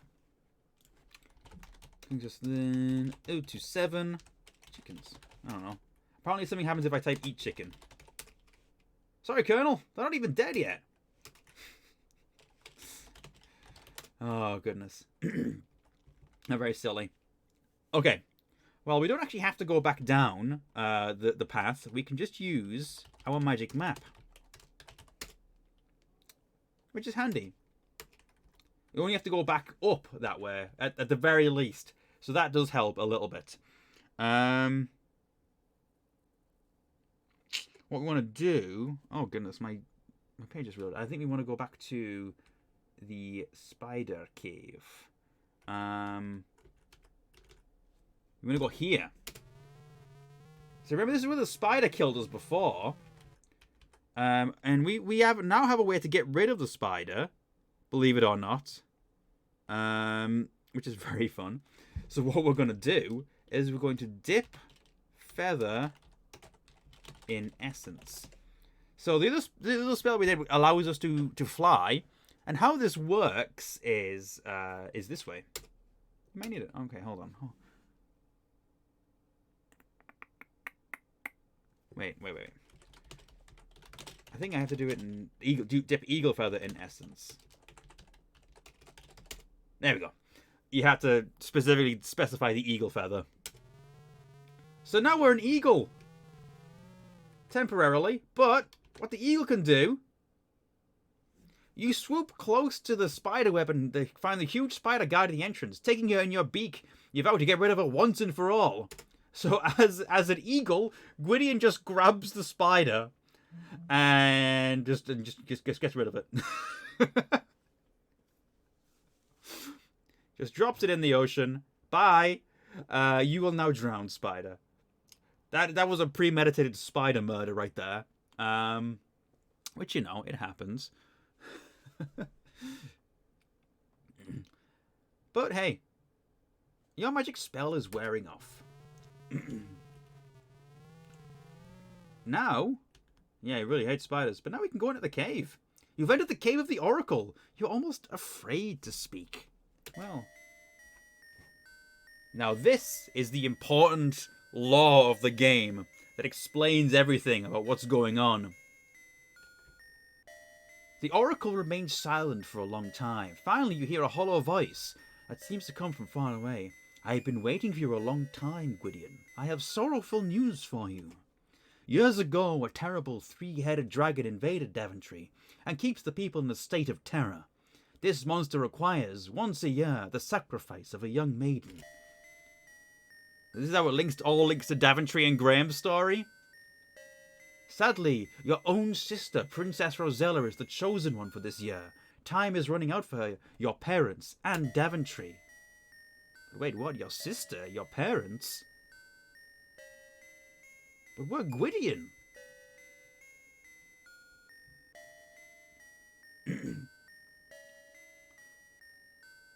You, Gwydion, the hollow voice continues, are the only one who can save them. But you must hurry. I have something to give you, a small stone of amber. Use it wisely, my friend. The Oracle grows silent again, and seems to fall into a deep sleep. You attempt to thank the Oracle, but the Oracle does not respond. So, there we are. Who is Gwydion? Gwydion is, you might have guessed, it's Prince Alexander from King's Quest VI. As a child, Alexander was kidnapped by this evil wizard and was basically forced to be his slave for a very long time. That is how King's Quest III links to the wider story and why, the game is called To Heir is Human. The word heir is there because Alexander is the heir and you are actually Alexander. Anyway, we are pretty much done with everything we need to do right now. So we actually just need to go back to the house, which is going to be fun. So I guess we'll just teleport back, and we have to climb this whole thing again. So, here we go once more.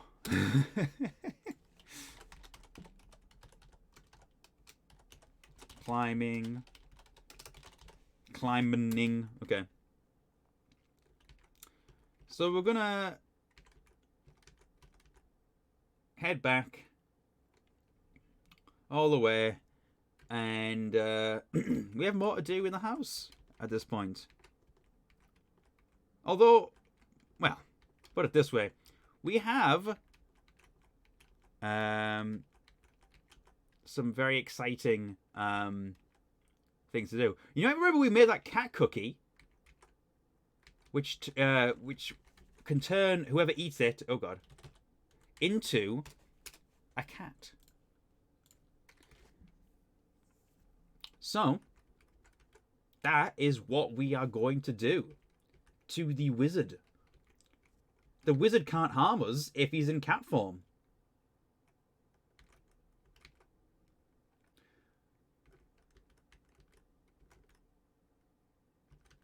That's literally how it works. Turning Banana into a cat boy. Yep, that is pretty much it. That is what we are going to do. We're going to turn Banana into a cat boy.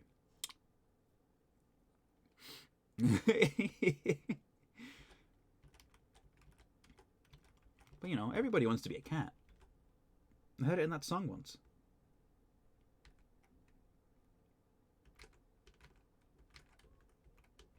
So, here we go. We are at the top. It's time to get rid of this wizard once and for all. So.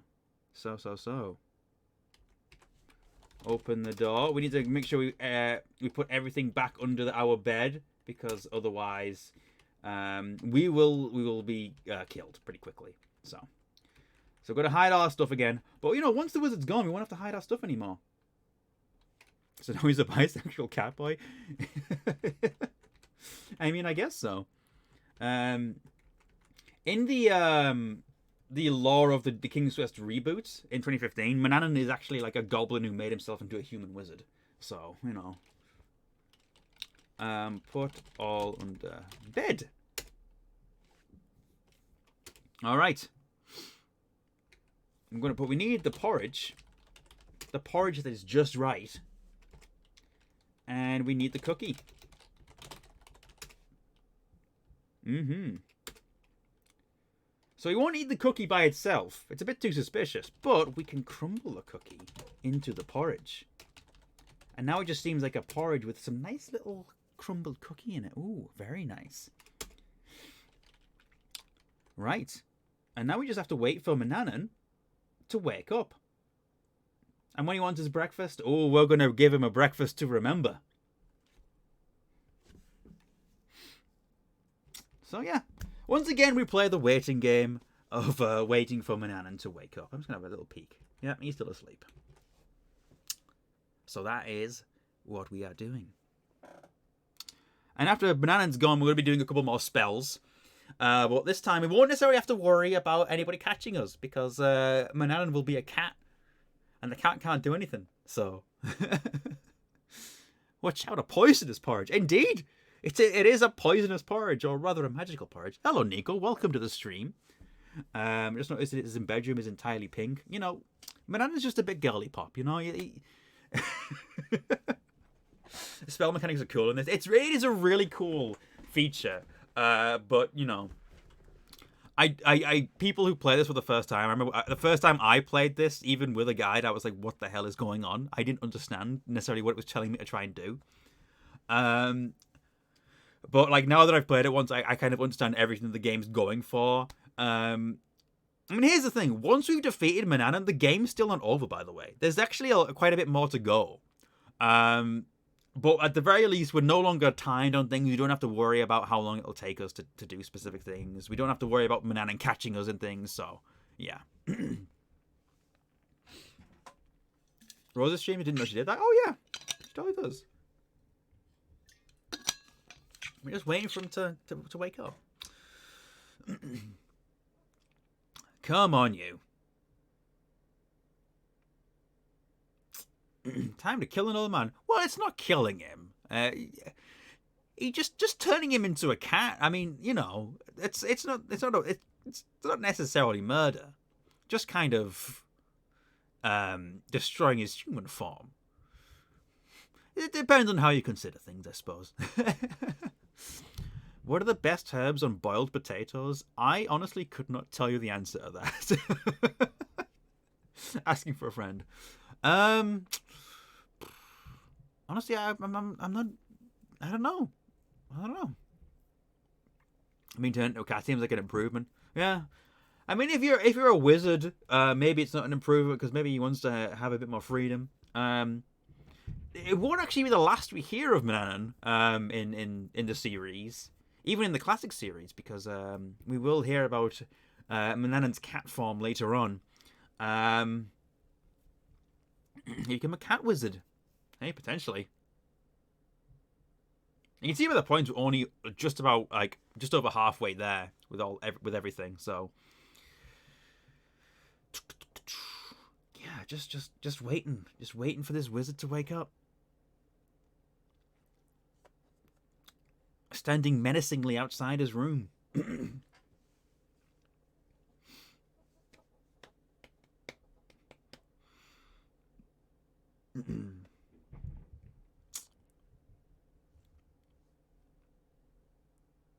I'm gonna use this opportunity. I can't think of anything else to say right now because I'm just waiting. So I'm gonna use this opportunity to talk about all the other streams I have planned for this particular week. In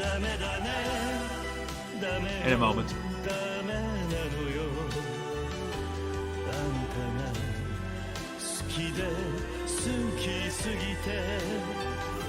Thank Thank you for 300 bits, Pega, drinking the Akimatai there. So yeah, this week tomorrow at 3:30 in the afternoon, I will be streaming some more Tomb Raider 2. The level we are on is I don't remember the name of it. We're still underwater at the moment. We're still on a water level. We've just done the wreck of the Maria Doria, so we're on the level after that. And I think there's another couple of water levels before we go somewhere else. So that's gonna be tomorrow.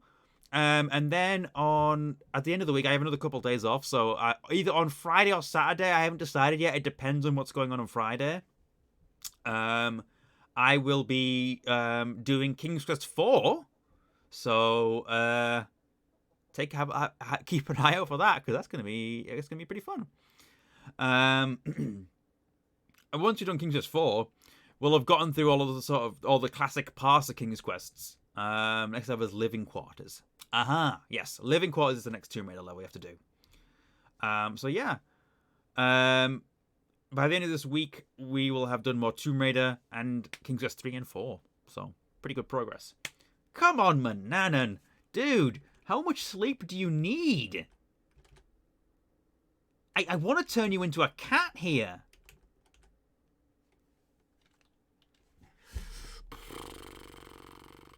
He's just taking a little nap. He's more than a little nap. This guy's got full on REM sleep going, you know? Hydration, yeah. Well, I will do that.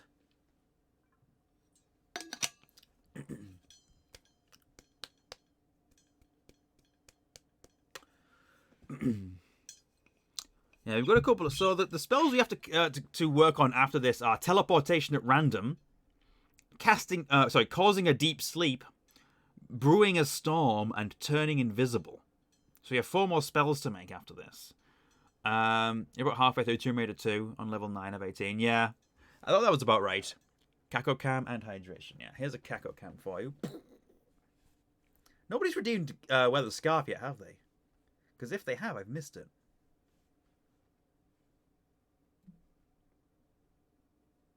There it is. Ugh.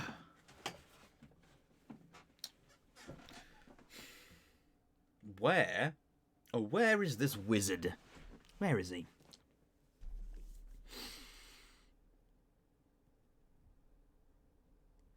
So, stretch. Yeah, that's a good idea. I should just speed up the game right now so Mananan would just wake up. Might just walk between his What have you found? Notified of any other Easter eggs in King's Quest 3? I mean, you can do if you like, yeah.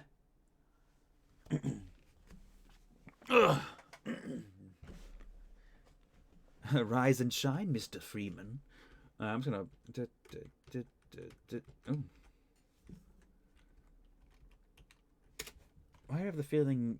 I don't think he'll be upset if he catches me in his room when he wakes up, but I'm just gonna be like. I'm just gonna do a save, like. Bleh.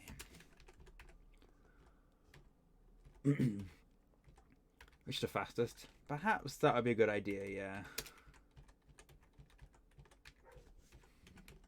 You just go between his room and just kind of set like any...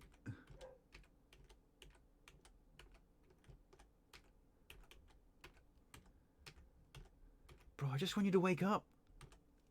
I have this banging porridge to feed you. Right.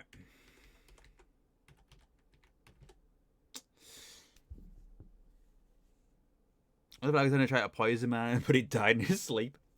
I mean, that would be a problem out the way, wouldn't it? I wonder if the 3 bears have noticed the missing porridge yet. Hey, maybe they have. But they're not going to get up here, because that pathway is horrible. Ah, goodness me. So, let's have a look at the ingredients we're going to need for these spells. So for teleportation at random, we have salt, mistletoe, rub a stone in the mixture. We have to kiss the stone. And then we have to recite a verse. Sorry about the dog barking. For the deep sleep, we need to grind the acorns into a mortar, put the acorn powder in a bowl, put the nightshade juice in a bowl, Stir the mixture with a spoon. Light a charcoal brazier. Heat the mixture on there. Spread it on the table. Recite the verse. And put the sleep powder in the pouch. Oh, look at that. For the storm, I'm going to put a cup of ocean water in a bowl. Heat the bowl in a brazier. Put some mud in there. Add a pinch of toadstool powder. Blow into the hot brew. Recite a verse. And we pour the storm brew into a jar. Do I have a jar? Am I missing a jar? When did I... Ooh, I don't know. I might have to check my oh my god, this dog. Do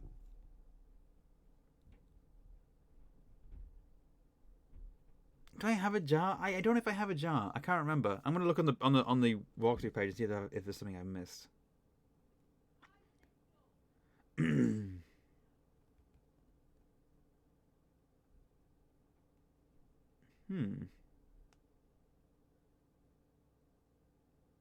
It's the first time jar is mentioned is in this recipe.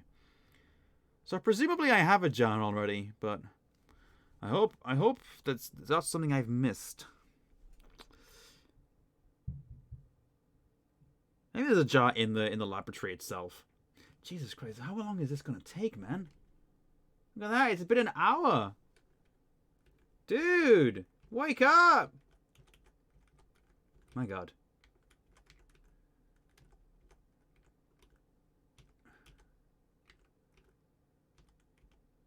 Ah! He did it. Gwydion, I have awakened. It should took you long enough. I am ravenous. Fix me something immediately. Oh, I absolutely will. Oh, just you wait. Just you wait. Hold on. Shimmy down the stairs because I can't see my door diagonally. Hold on. Come in. Alright. I have just the thing, my dear. Let me give wizard porridge. You place the food on the dining table before the hungry wizard. Ravenously, he devours every bit of it. What do you think? Does it taste good? Good porridge, huh? Made a little cookie recipe myself. Crumbled it in. Let me know what you think. So, you know. You fooled him! Manana didn't realize the porridge was tainted, and he ate the whole bowl! Pew. And he's a cat! Da, da, da. Congratulations! Manana will never again enslave you or the people of Ludar! At last you are free! He's a cat! This edible like... Yeah, we fed him an edible and he turned into a cat. It happens. Also, hey Maddie, how are you doing? I just turned a wizard into a cat. You know, cat mode activated. Right, so, lovely stuff. We no longer have to worry about Manannan. So here's the thing, by the way, if you, the rest of the game is about leaving to find your way to Daventry. If you don't defeat Manannan before doing that, he catches you on like a boat and like and kills you. So that's why you need to like get rid of him before that happens.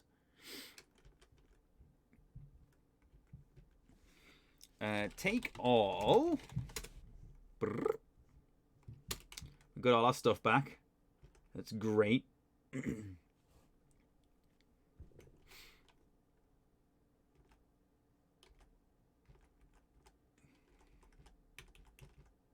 Can I go down diagonally? There we go. Still a little bit finicky even if you're going diagonally, but you know. Alright, so we're going to go back into the basement and move book. Pull... Ooh! Okay. Pull liver. Alright. Let's see. Are we lucky enough... Oh, we need a wand. Are we lucky enough to have the cat not appear on the staircase once again? Because if so, we have been immensely lucky. You unlock the oaken cabinet using the brass key. Alright. Get the wand.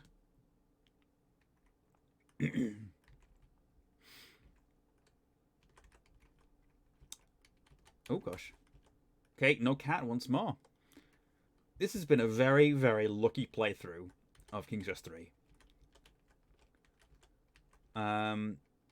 Not once have we seen the cat turn up in the basement, because it can be very tricky if the cat turns up in the basement, you know? Right. Right. So this is the last sort of set of things we need to do. King's Quest 031. Spells again. We want to turn to page 7. Here we go. Once more. This is the teleportation at random potion. Grind a spoon of salt in a mortar. You place a spoonful of coarse salt grains in the mortar. Then, using the stone pestle, you grind the salt until it's very fine. Grind the mistletoe in the mortar. Placing the dried sprig of mistletoe in the stone mortar, you crush it with the pestle. Pestle? I don't know how to pronounce it. I've never actually looked it up. Soon you have a crushed mixture of salt and mistletoe in the mortar. Excuse me. You remove the pestle and lay it aside. Rub the stone in the mixture. You place a beautiful amber stone in the stone mortar. Very carefully, so as to not miss a single spot, you rub the amber stone around in the mixture of ground salt and mistletoe. When you're finished, you remove the amber stone and discard the remaining powder. Very nice. Kiss the stone. Smack. Alright, and now we recite the verse. With this kiss, I thee impart power most dear to my heart. Take me now from this place hither. And a bit of blah, blah, blah. Trivia for you here. Excuse me. The words hither and thither were mistranscribed in the original book, actual book where you read the spells. So it was wrong for people. So it's this place hither, and then another place thither. Because hither and thither are here and there, which makes more sense. But it put thither first and hither second, which was wrong in some manuals. To another place far thither. So hither and thither were mixed up in one of them. Right. Wave the magic wand.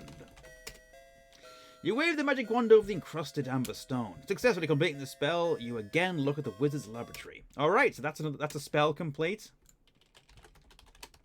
We'll do a save. That's spell number 4. So we're going to do another one. Turn to page XIV 14. Okay, this one is causing a deep sleep. Grind the acorns in a mortar. Remember, we've got some acorns before. Put the acorn powder in a bowl. Right. Stir the mixture with a spoon. What do you mean that? Oh, I've got the nightshade juice. Oh, uh-oh. I missed a step, and this is what happens if you type something in wrong or miss a step. The spell goes wrong, and we are in a deep sleep.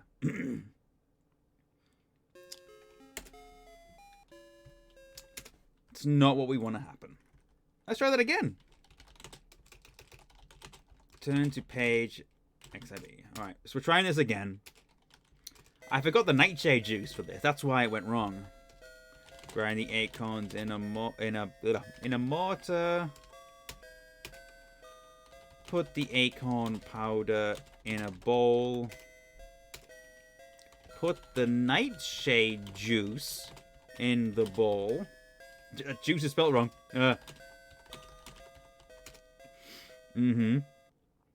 Careful not to spill a single drop. That's right. There's an ugly brown mealy liquid mixture in the bowl. Stir the mixture with a spoon. I'm gonna eat cereal and play a lamb game. Enjoy, Maddie. You gently stir the unappetizing liquid. Light a charcoal brazier. Making sure there is fresh charcoal in the brazier, there is a small supply here. You light it with the flint. Soon the brazier is hot. Spread the mixture on a table. How can you do that? Oh no! Damn it. I missed a step again. It's because this text is so small. Hold on. I'm going to just zoom in because it's... I keep making a mistake. Turn to page 14. Alright. This is the... Hopefully you guys don't mind this music because it will keep going. Put the acorn powder in a bowl. Put the nightshade juice in... Oh my god, how is that juice in the bowl? Stir the mixture with a spoon. Light a charcoal brazier. Heat the mixture on the brazier. You gingerly place the clay bowl of the ugly brown liquid on the charcoal brazier. Soon the hot brazier brings the mixture to a bubble. Then a boil, releasing a bitter-smelling steam. Alright. Let it boil until the nightshade juice is nearly gone, then remove from the brazier. Spread the mixture on a table. You pour the bowl's contents on the oaken table, and spread the hot, sticky mixture over the tabletop. In a few minutes, it has dried into a very crumbly, coarse sleeping powder. And then we recite the verse. Acorn powder... ground so fine. Nightshade juice. Why do I keep spelling juice like that? Like bitter wine. Silently in darkness you creep to bring a soporific sleep. Soporific sleep. Wave the magic wand. Oh, and then you gotta put the sleep powder in the pouch. There we go. Oh, that one was giving me trouble for some reason. I can't remember which number I'm on. 034 sounds right. Sleepy. Okay. So we've still got 2 more spells to do. Turn to page LXXXIV. Here we go. Put a cup of ocean water in a bowl. Light a charcoal brazier. Oh, I've already done it. Okay. Heat the bowl on the brazier. Okay. We're burning the ocean water. Well, we're giving it a bit of heat. Put a spoon of mud in the bowl. Just a spoonful. Add a pinch of toadstool powder. Blow into the hot brew. Okay.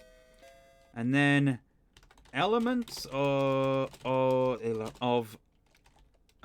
elements from the earth and sea combine to set the set the heavens free. When I stir this magic brew, Great God Thor, I call on you. Okay. Wave magic wand. Pour the storm brew into the jar. Great. Woof. That's good. That's good. I missed out save 33. Oh well. Storm brew. Great. So now we just have one more to do. We're almost there, everybody. His music is activating my acid reflux. It does that, yeah. So we need to turn to CLXIX. Oh, sorry. Turn to page CLXIX. This is the last one, so don't worry. Cut the cactus with a knife. This is a spell to become invisible, by the way. Squeeze the cactus juice. I spelled juice with an S. I keep doing that for some reason. Why does that keep happening? Onto a spoon. Put the cactus juice in a bowl. You just noticed the Cedric emote? Yeah, that's a pretty recent addition, actually. Put the lard in the bowl. We have some lard. Add 2 drops of toad spittle. Yeah. Stir the mixture with a spoon.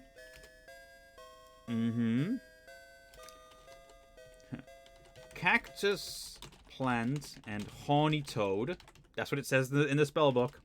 I now start down a dangerous road. Combine with fire and mist to make me disappear without a trace. Wave magic wand. And then put ointment, because you make an ointment with it, in the empty lard jar. Okay. Woo! Alright. That is it. No more spells. We are done. Right. So now we have to leave the land of Ludor. And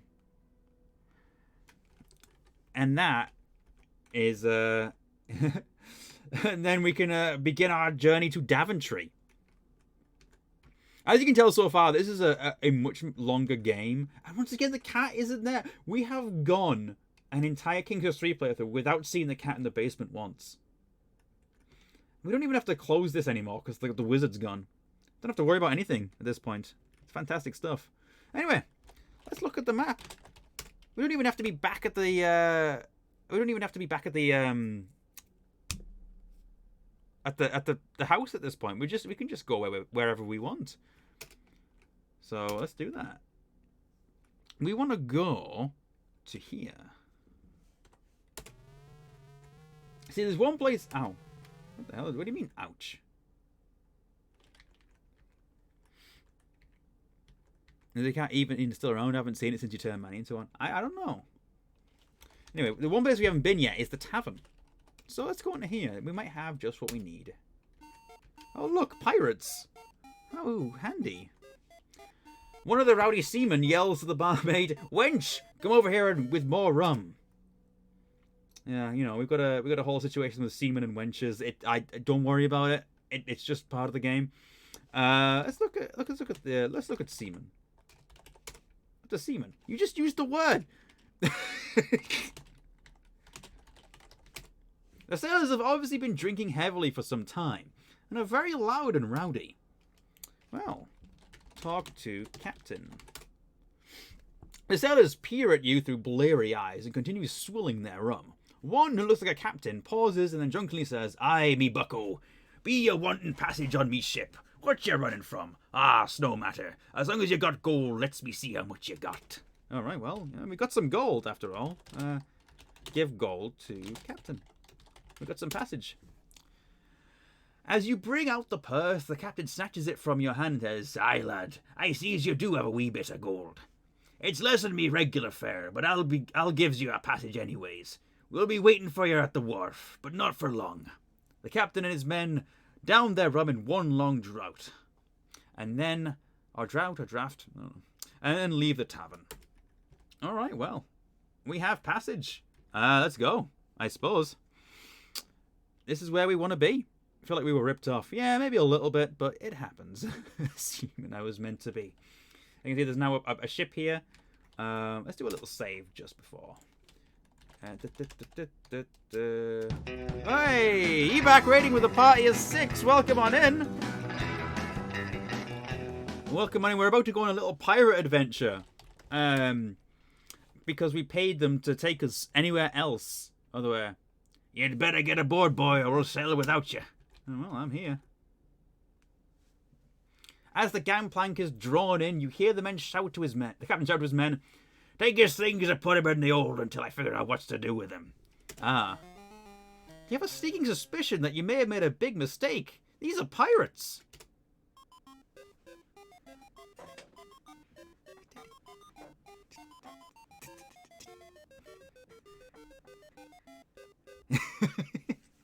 Nothing like a little salt air to spark up a boy's spirits.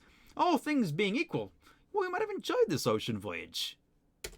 However, you have found your accommodations to be slightly less than satisfactory. Well, there we go. So we're in the hold of the ship and we want to escape the pirates now. Hey, things just kind of go a little bit wrong.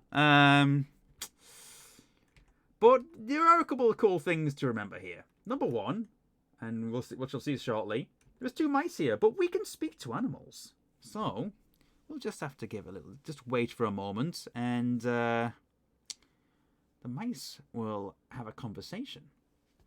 You listen as 2 mice talk to each other. One says, I heard the pirates talking about bringing a cat on board."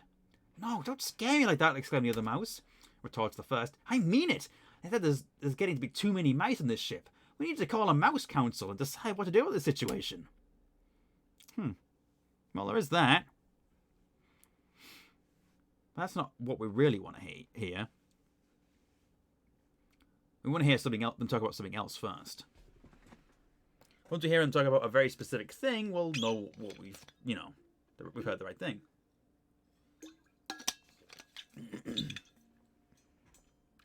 Come on, fellas.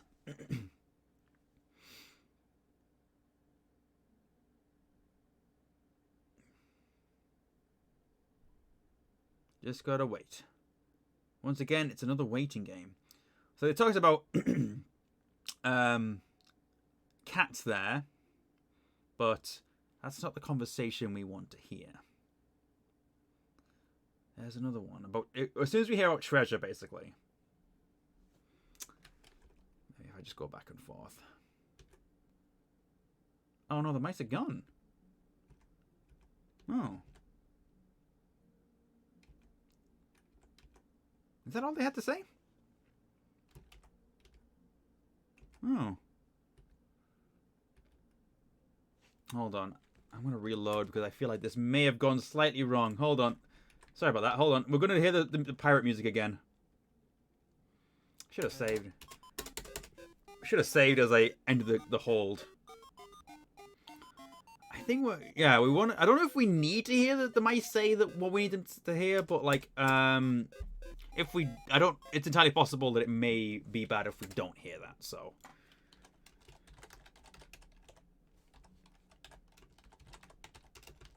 Just to be safe, I'll do a reload.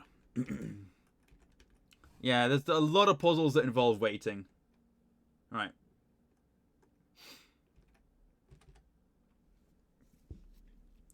Confidence reload, yeah, exactly. Because I don't want to get down across the game later on and realize that I can't do a specific thing because I didn't hear these mice say something. So there's the cat. And after they talk about the cat, there should be something else.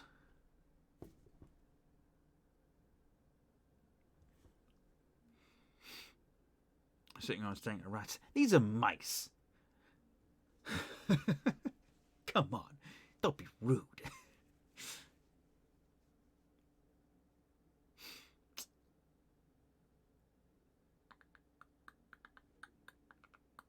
Food is food.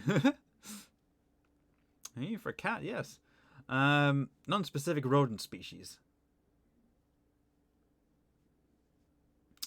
I guess we're just waiting around again. We've waited for banana law. I guess we're just waiting for mice to have a conversation.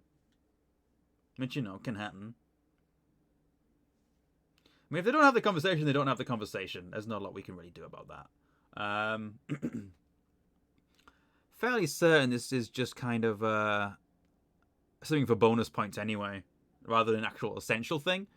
So I'm not going to fret too much, but I kind of want to do it, because I know it's a thing you can do. They tell you the location of some buried treasure, basically. And if you dig it up, then, you know, you get extra points. I want those points. Come on, guys.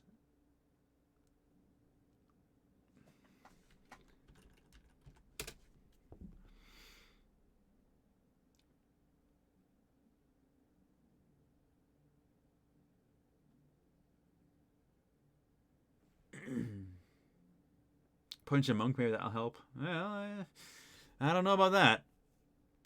Did I chat with them? I don't think so.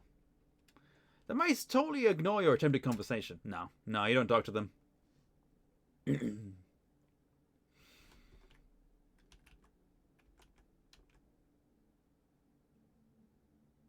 Oh, there we go. You know the pirates buried treasure you hear one of the mice say to the other? What about it? Asked the second mouse.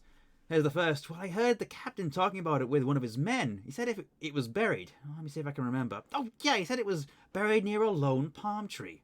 From the palm, you walk 5 paces to the east and then start digging. Too bad we can't do anything about it, muses the other mouse.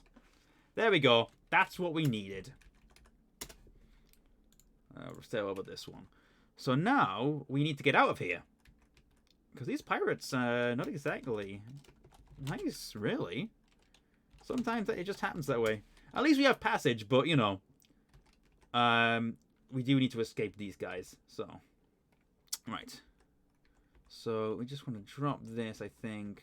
Hold on. I think we're going to drop this here. Uh-huh. Right. Uh-huh. Alright, we have to jump on box. Oh. Okay, so hold on. Jump on box. And then jump on this box. And then we jump on ladder. Alright. 3, 6. No, 7. I can't remember. Pirate fun. So, once again, we're climbing a ladder. So we kind of have to be careful. And we want to go up to the top right now. I think. Oh!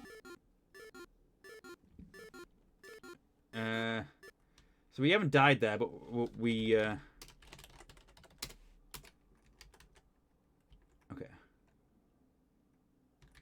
Oh, God. Snap the captain's neck. Ooh, caught a stream. It's early here, but I did it. Hey, well, come on in. Oh, God. Let's shut the speed down a little bit. Okay. Never mind. I'm going to restore.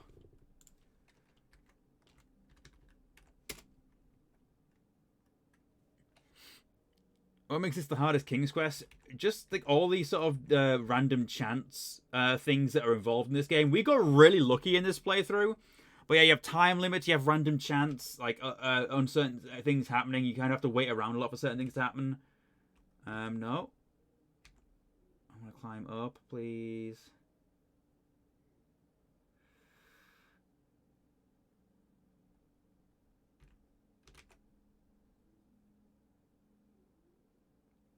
Wait, do I have to be up here?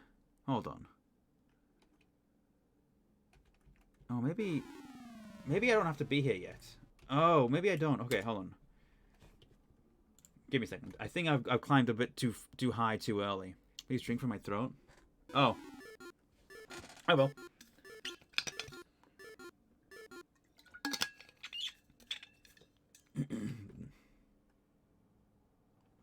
I have to be in here, I think, actually.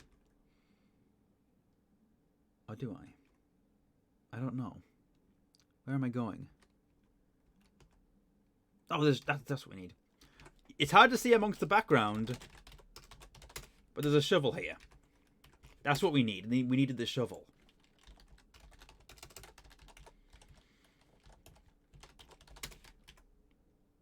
Okay, that's good. That's good. And now we can get to the captain's cabin. I think. Hello? There we go.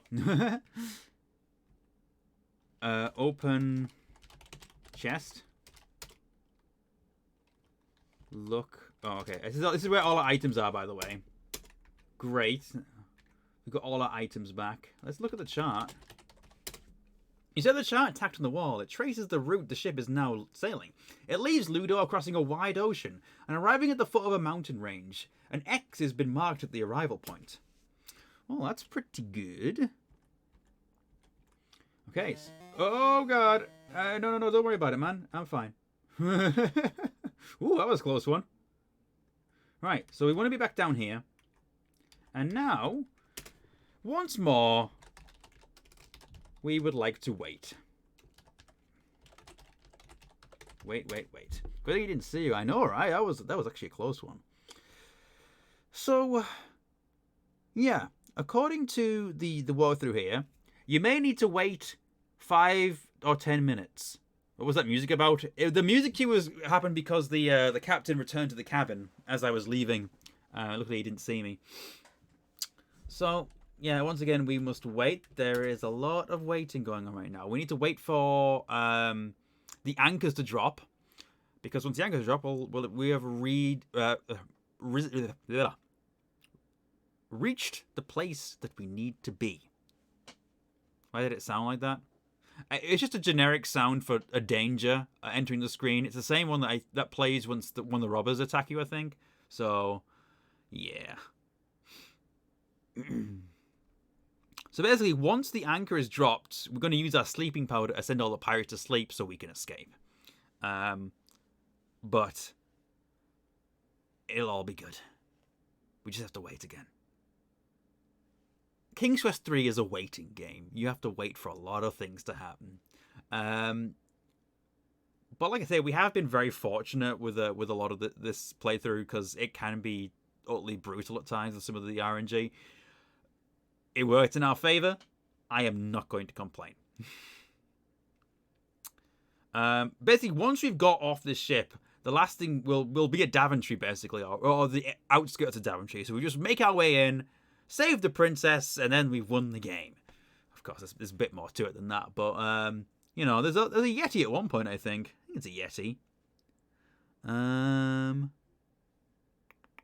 Something like that, anyway. Yeah. So, you know, there's a bit more danger. Gameplay. Yeah, this is the gameplay of this one. You just have to do a lot of waiting around. If you start 2 minutes 2 now, you might be able to defeat the final boss before the pirates drop their anchor. I know, right? I can say it could be. Walter says it could be 5 or 10 minutes. So we're just sat here waiting. I'm gonna take another swig of my drink.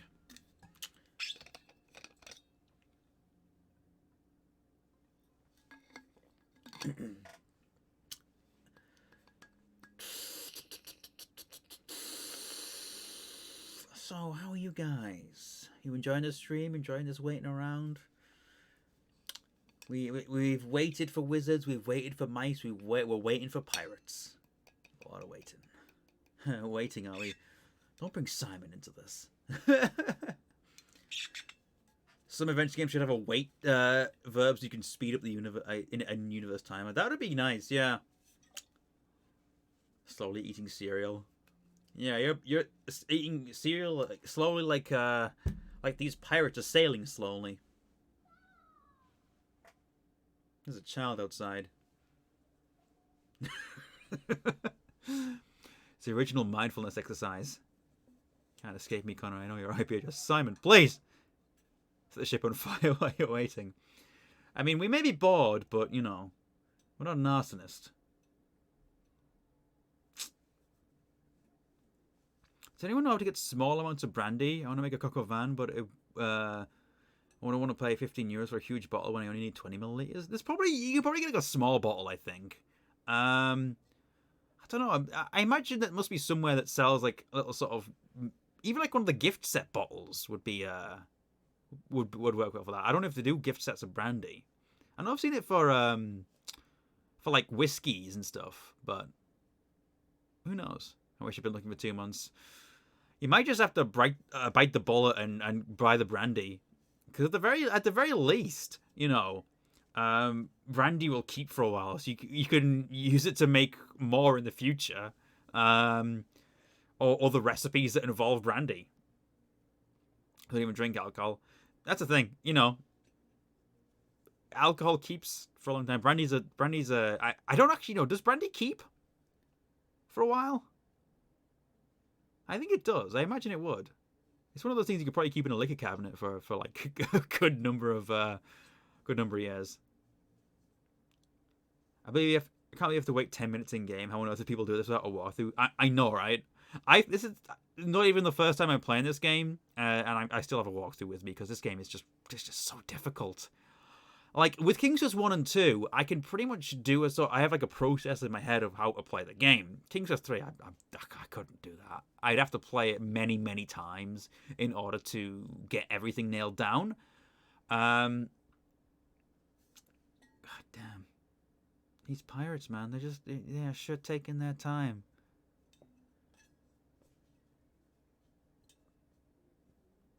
Can you go beat up the captain with your shovel? I would love to. But, you know, I don't think that would end well for me. This is the desert bus of adventure games. Yeah. The lucky thing is we are almost there. We're getting close. So, yeah, the pirates who don't do anything. You know, I guess we are sailing. Sailing takes time. So, you know. I'm going to drink some more water.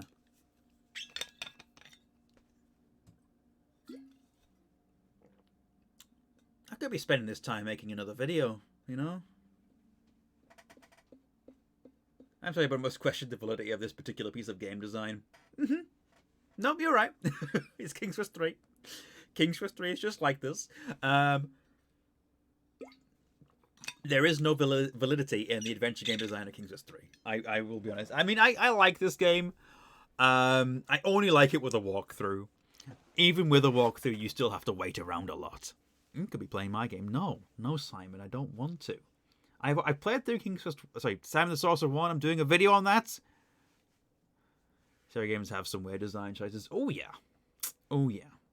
It's designed to make you realize you're wasting your time. Yeah, kind of. How long have we been waiting now? Can't even tell. I'm going to do a save. Waiting still. Hold on. Let's have a look at this one. Because we've saved, so 1:15. 1:22. So we've got about 3 more minutes, I think, in order to wait. It's incredible, you know. I think I watched the video about speedrunning this game, and like speedrunners hate this bit. This is just you know. Raised around an old game I used to play. Ever heard of Max Montezuma, specifically the sequel Montezuma's Revenge? I've not heard of that, actually. Oh,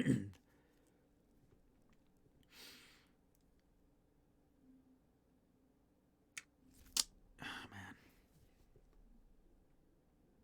How do you even speedrun a game with this much waiting and RNG? That's exactly the point. I think there's like a video. There's a video on this. There's like a really cool video that tells you basically how much of a nightmare this game is to speedrun. Which was really, really interesting to watch. Let's see if I can remember. Hold on, I'll look on my phone real quick. Let's see if I remember what it's called. I just searched King's Quest 3 speedrun. It should come up on YouTube.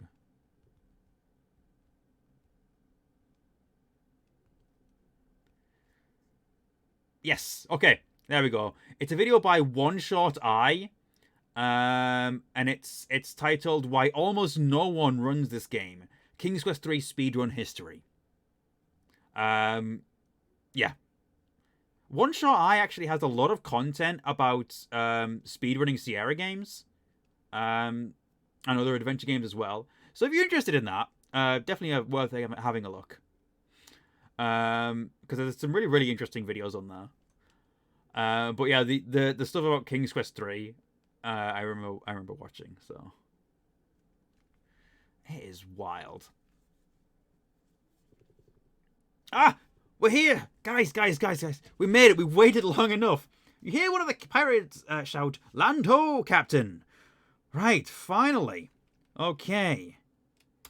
Right, so what we want to do now? Let's save. Wait over. Go at fast speed, and then what we want to do is pour sleeping powder on ground. Okay. Now, hopefully... Oh, we have to type in slumber, henceforth. As your sleep spell takes effect, a silence suddenly descends over the ship. Alright. Now, we can get out of here. The princess has died of old age at this point. Yeah, you're not wrong. Alright. So now you can see... Oh, well, actually... Yeah, there he is. He's asleep. Okay. Right. Let's do a save here as well. Just for safety's sake. King just 041 sleepy. Right. And we need to get off here. Oh, this is a bit that can be a little dicey as well. Nice ladder climbing. See, he's asleep. How fantastic! But we are where we need to be. And what we do here is walk off the edge and swim for it. We are swimming for it, and hopefully we won't get eaten by this shark. No! See, after all that, you can also be eaten by a shark. So, you know.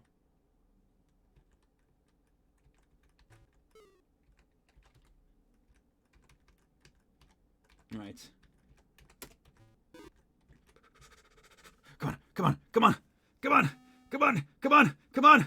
No! Yes! Okay. Ooh. The Diet Jaws music there. Oh, there we are. Okay, so now remember what the mouse said, by the way. Right. Quickly walk to... Okay. It's 5 steps east of the palm tree. 1, 2, 3, 4, 5. I think it's here. Dig. Here we go. You have uncovered a small chest. You remove from the hole and open it. Inside you find precious gems and ingots of gold and silver. You close the chest and take it with you. Yeah, there we go. Oh, look, it's more stuff like this. Doesn't this look fun? Alright, so now we are pretty much in the home stretch of King's Quest 3. We're making it back to Daventry. We just have to climb around here. I think I can climb this, can't I? Oh, okay. Actually, is this something I can go behind? I don't remember. There's another Easter egg around here, I think. I could not tell you myself. Climb rock? Huh. How do I get... What do I do here? think I climb up the rock. I think that's what I need. I don't need to climb. Oh, there we go. It just automatically does it. Okay.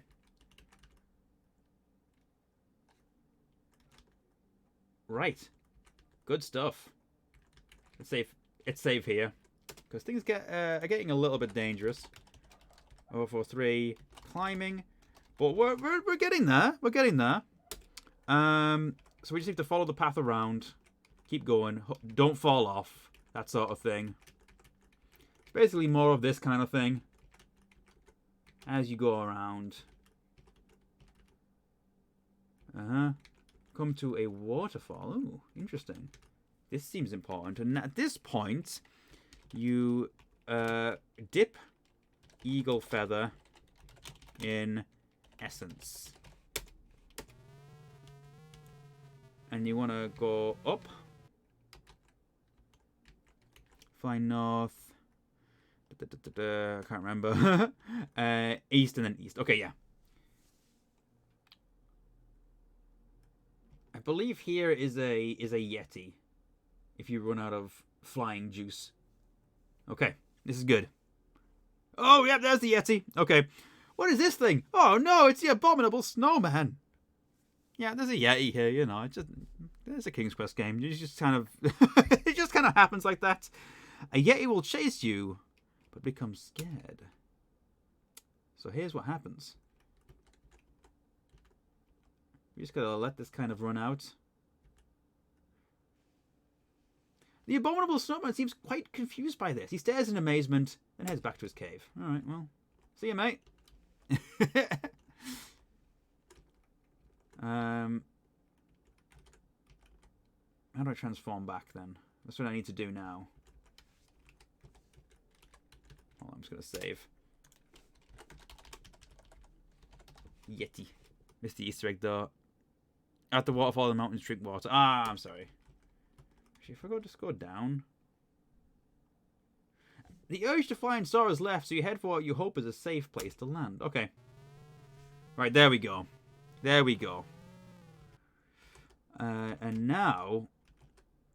Bravely you grasp the ice-laden rocks and attempt to scale the nearly vertical wall. Be careful, Gwydion. Ooh, you congratulate yourself on successfully eluding the abominable snowman. Right, this is where things get a bit dicey. As well. As I was saying, this is where things get a bit dicey as well. Because this is another little climbing puzzle. And, yes, actually, if I just go... Okay, yeah, if I just go down, it automatically does that, doesn't it? Let's save over this, so we don't have to worry about that. Alright. So, at this point, you need to climb carefully across this. Okay. You go up and around into the cave. Boy, these caves are dark. And where do we end up? We end up out here. Alright, we're going to do lots of saving here, because this is kind of annoying, this bit. You have to do a lot of climbing, and you can easily fall off. Alright.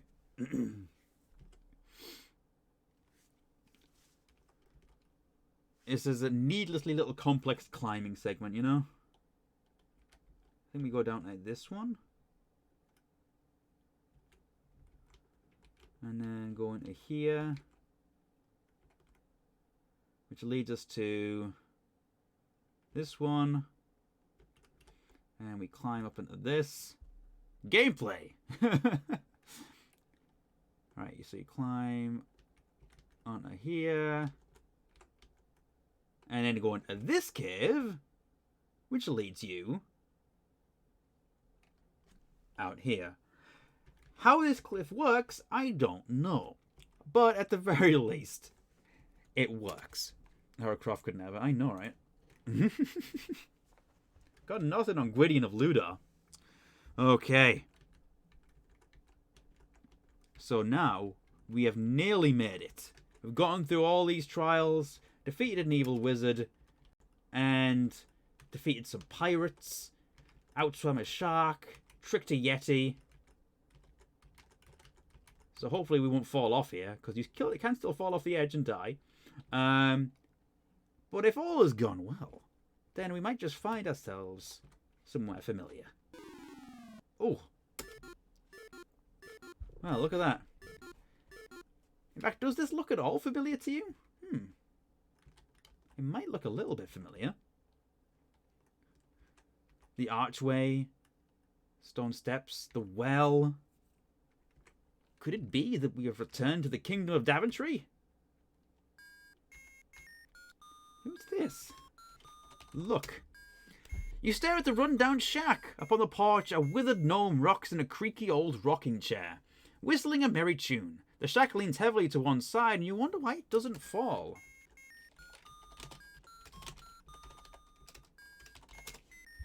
You speak directly to the old gnome. He chuckles softly to himself, then replies, "It's about time you got here, lad. I mean, Prince Alexander, welcome home. Heaven knows we need you. Daventry's been suffering for years now since that despicable dragon came." The old gnome narrows his eyes to slits and leans forward in his chair. "That monster demanded the sacrifice of your poor sister, Princess Rosella. I'm afraid time is running out. Your parents, the king and queen, are suffering such grief they have locked themselves in yon castle and refuse to see anyone." Staring intently at you, the gnome goes on, "It's up to you, Alexander. Your country and family need you. It's written in the wind." The wizard gnome relaxes and settles back into the chair. He begins whistling again. Oh, so yeah, it's Smurf's theme, you know. Oh, so I don't know if it's confirmed, but I'm pretty sure this is the gnome from the first game. You know, Ifan Kova Grogaprum. The one with the backwards name who's Rumpelstiltskin. I can't even remember what save I'm on. Is it 047? I don't know. Remember, and here's the castle. You rap loudly on the massive wooden doors of the castle. Hollowly, emptily, the sound reverberates within. No one answers. Oh, that's depressing. Very depressing indeed. Okay. And we can't even go this way. The bridges have been removed. Alexander raps loudly.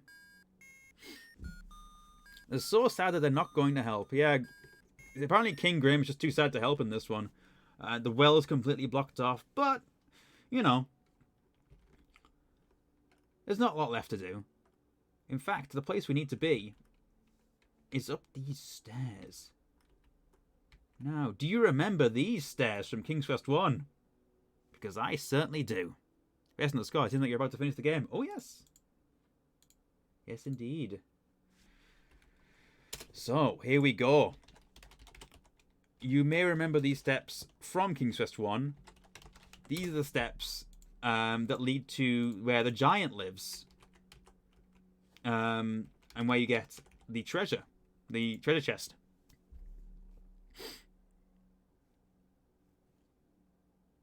And there we go. So we're up here.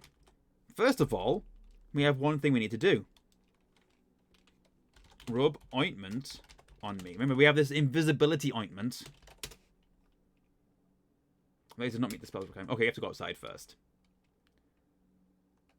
It feels strangely hot up here.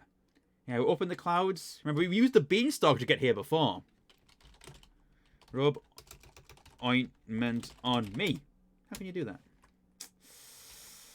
Okay. Use ointment. I have ointment, don't I?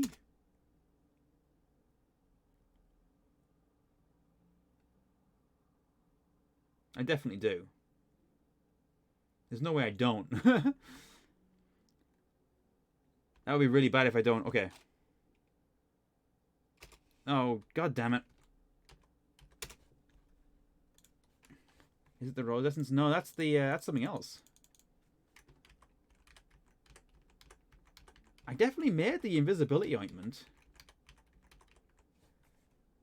Because if I didn't, this is going to be really, really bad. Oh, for God's sake.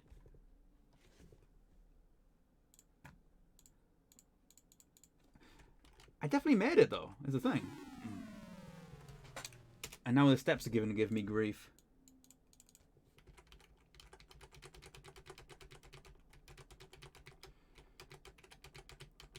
It told me it's not the place to do it, so I'm pretty sure I do have it. But come on, just work with me here, man. Okay. Rub ointment on your body. Okay.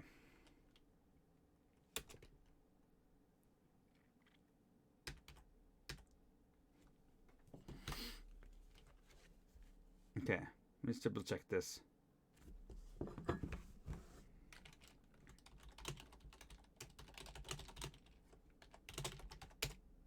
Okay, there we go. We do have it. Yeah, we're good. Everything's fine.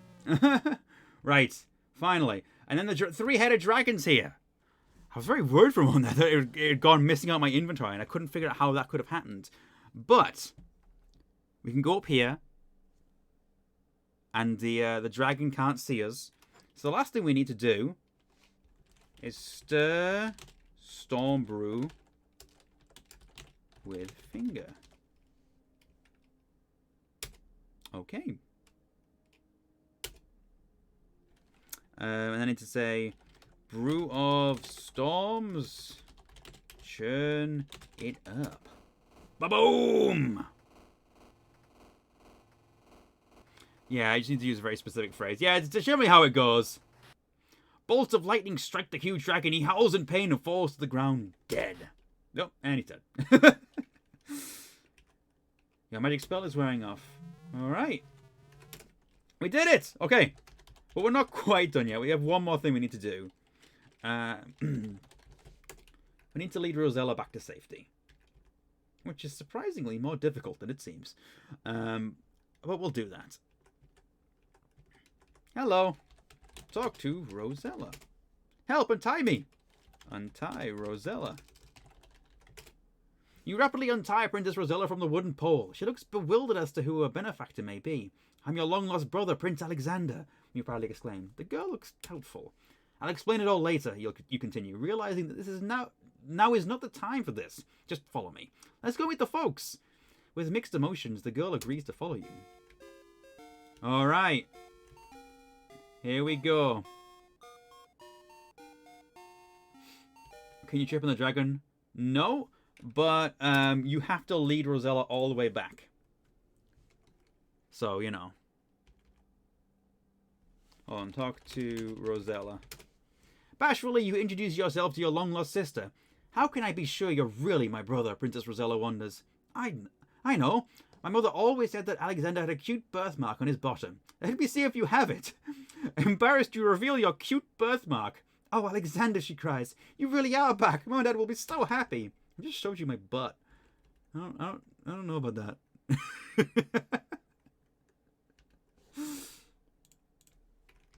Okay. So this is where it gets annoying, right? Because she's following right behind you, but she has she collides with damn it. Well, let's just talk to her again. I don't know if you get points for that. Okay, you don't. You just wound your own sister. This is weird. I know, it's very odd. Does diagonal not work? Yeah, I was just gonna try that. Yeah, it's not quite reliable is the thing.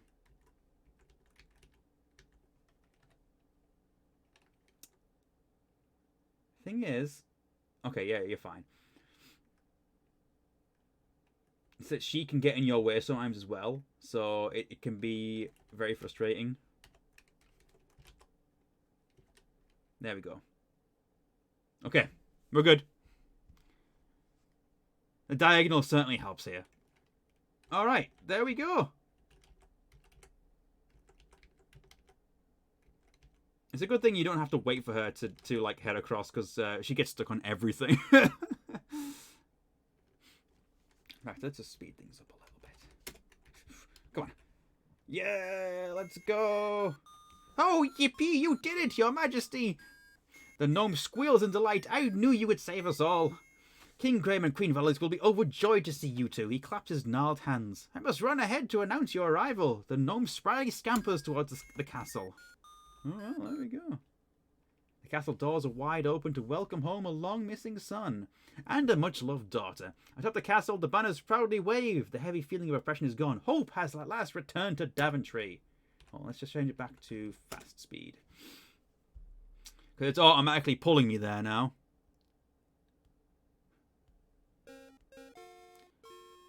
you nervously enter the throne room with your sister, Princess Rosella. Before the twin thrones stand your parents, King Graham and Queen Valenice. Graham and Valenice are overjoyed to see you. Alexander, where have you been all these years? Your mother exclaims. As your father, I'm so proud of both of you. Ah, Graham got old. Yeah, the passage of time. It has been a while. What a joyous family reunion. You are home at last.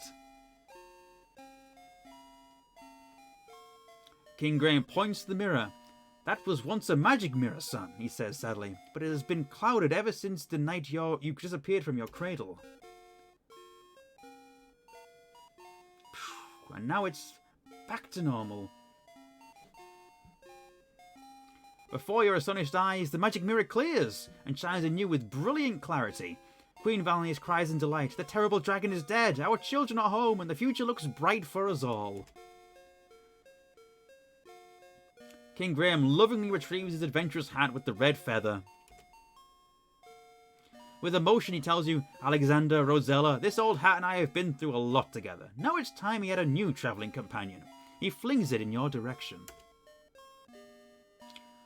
Up and up it gently arcs. You raise your arms to catch it, and so does Princess Rosella. Down it comes, nearer and nearer. The end. I think we missed some points there, but hey, we got most of them. And that was King's Quest 3. Congratulations on your successful completion of King's Quest 3. We hope you have enjoyed playing as much as we enjoyed creating it for you. Other than the waiting, it's a great game. May the adventure continue with King's Quest 4. Very nice. So yeah, we'll be getting into King's Quest 4 very soon. At the end of this week, I think. Either Friday or Saturday, I'll be doing King's Quest 4. Which I'm really looking forward to. I'm going to close this off. Because it just keeps going. Thinking about what happens at the beginning of the next game, this is actually kind of sad. Yeah, it kind of picks up where it leaves off. Anyway, I'm going to change over to this. And I'm going to put back on this music. So, you're going to get the true ending. Those extra points are the difference between life and death. I know, I'm so terrible. I will next be live. I believe the next game is Soundcard Sport. Yes, that's true. Next be live tomorrow. I'm going to be playing some Tomb Raider 2 tomorrow at 3:30 in the afternoon. So join me then for some lovely Tomb Raider 2. Where we'll be underwater once more in the living quarters, I think is what the level was. So, did you expect the game to take 3 hours after the last two? Yeah, it's a much longer game. All the games at this point are much longer. But yeah, I will send you all off on a raid tonight. But I'll see you tomorrow. Yes, let's see who should we raid today. Oh. Pushing Up Roses is streaming. Yeah, I'm gonna raid Pushing Up Roses until I've just been playing King's Quest 3. Roses loves King's Quest 3. So I'd love to say hi. Thank you all for a wonderful, wonderful evening playing King's Quest 3 with me. Like I say, keep an eye out for Tomb Raider 2 tomorrow and King's Quest 4 at the end of the week. And take care of yourselves. It's been a good day.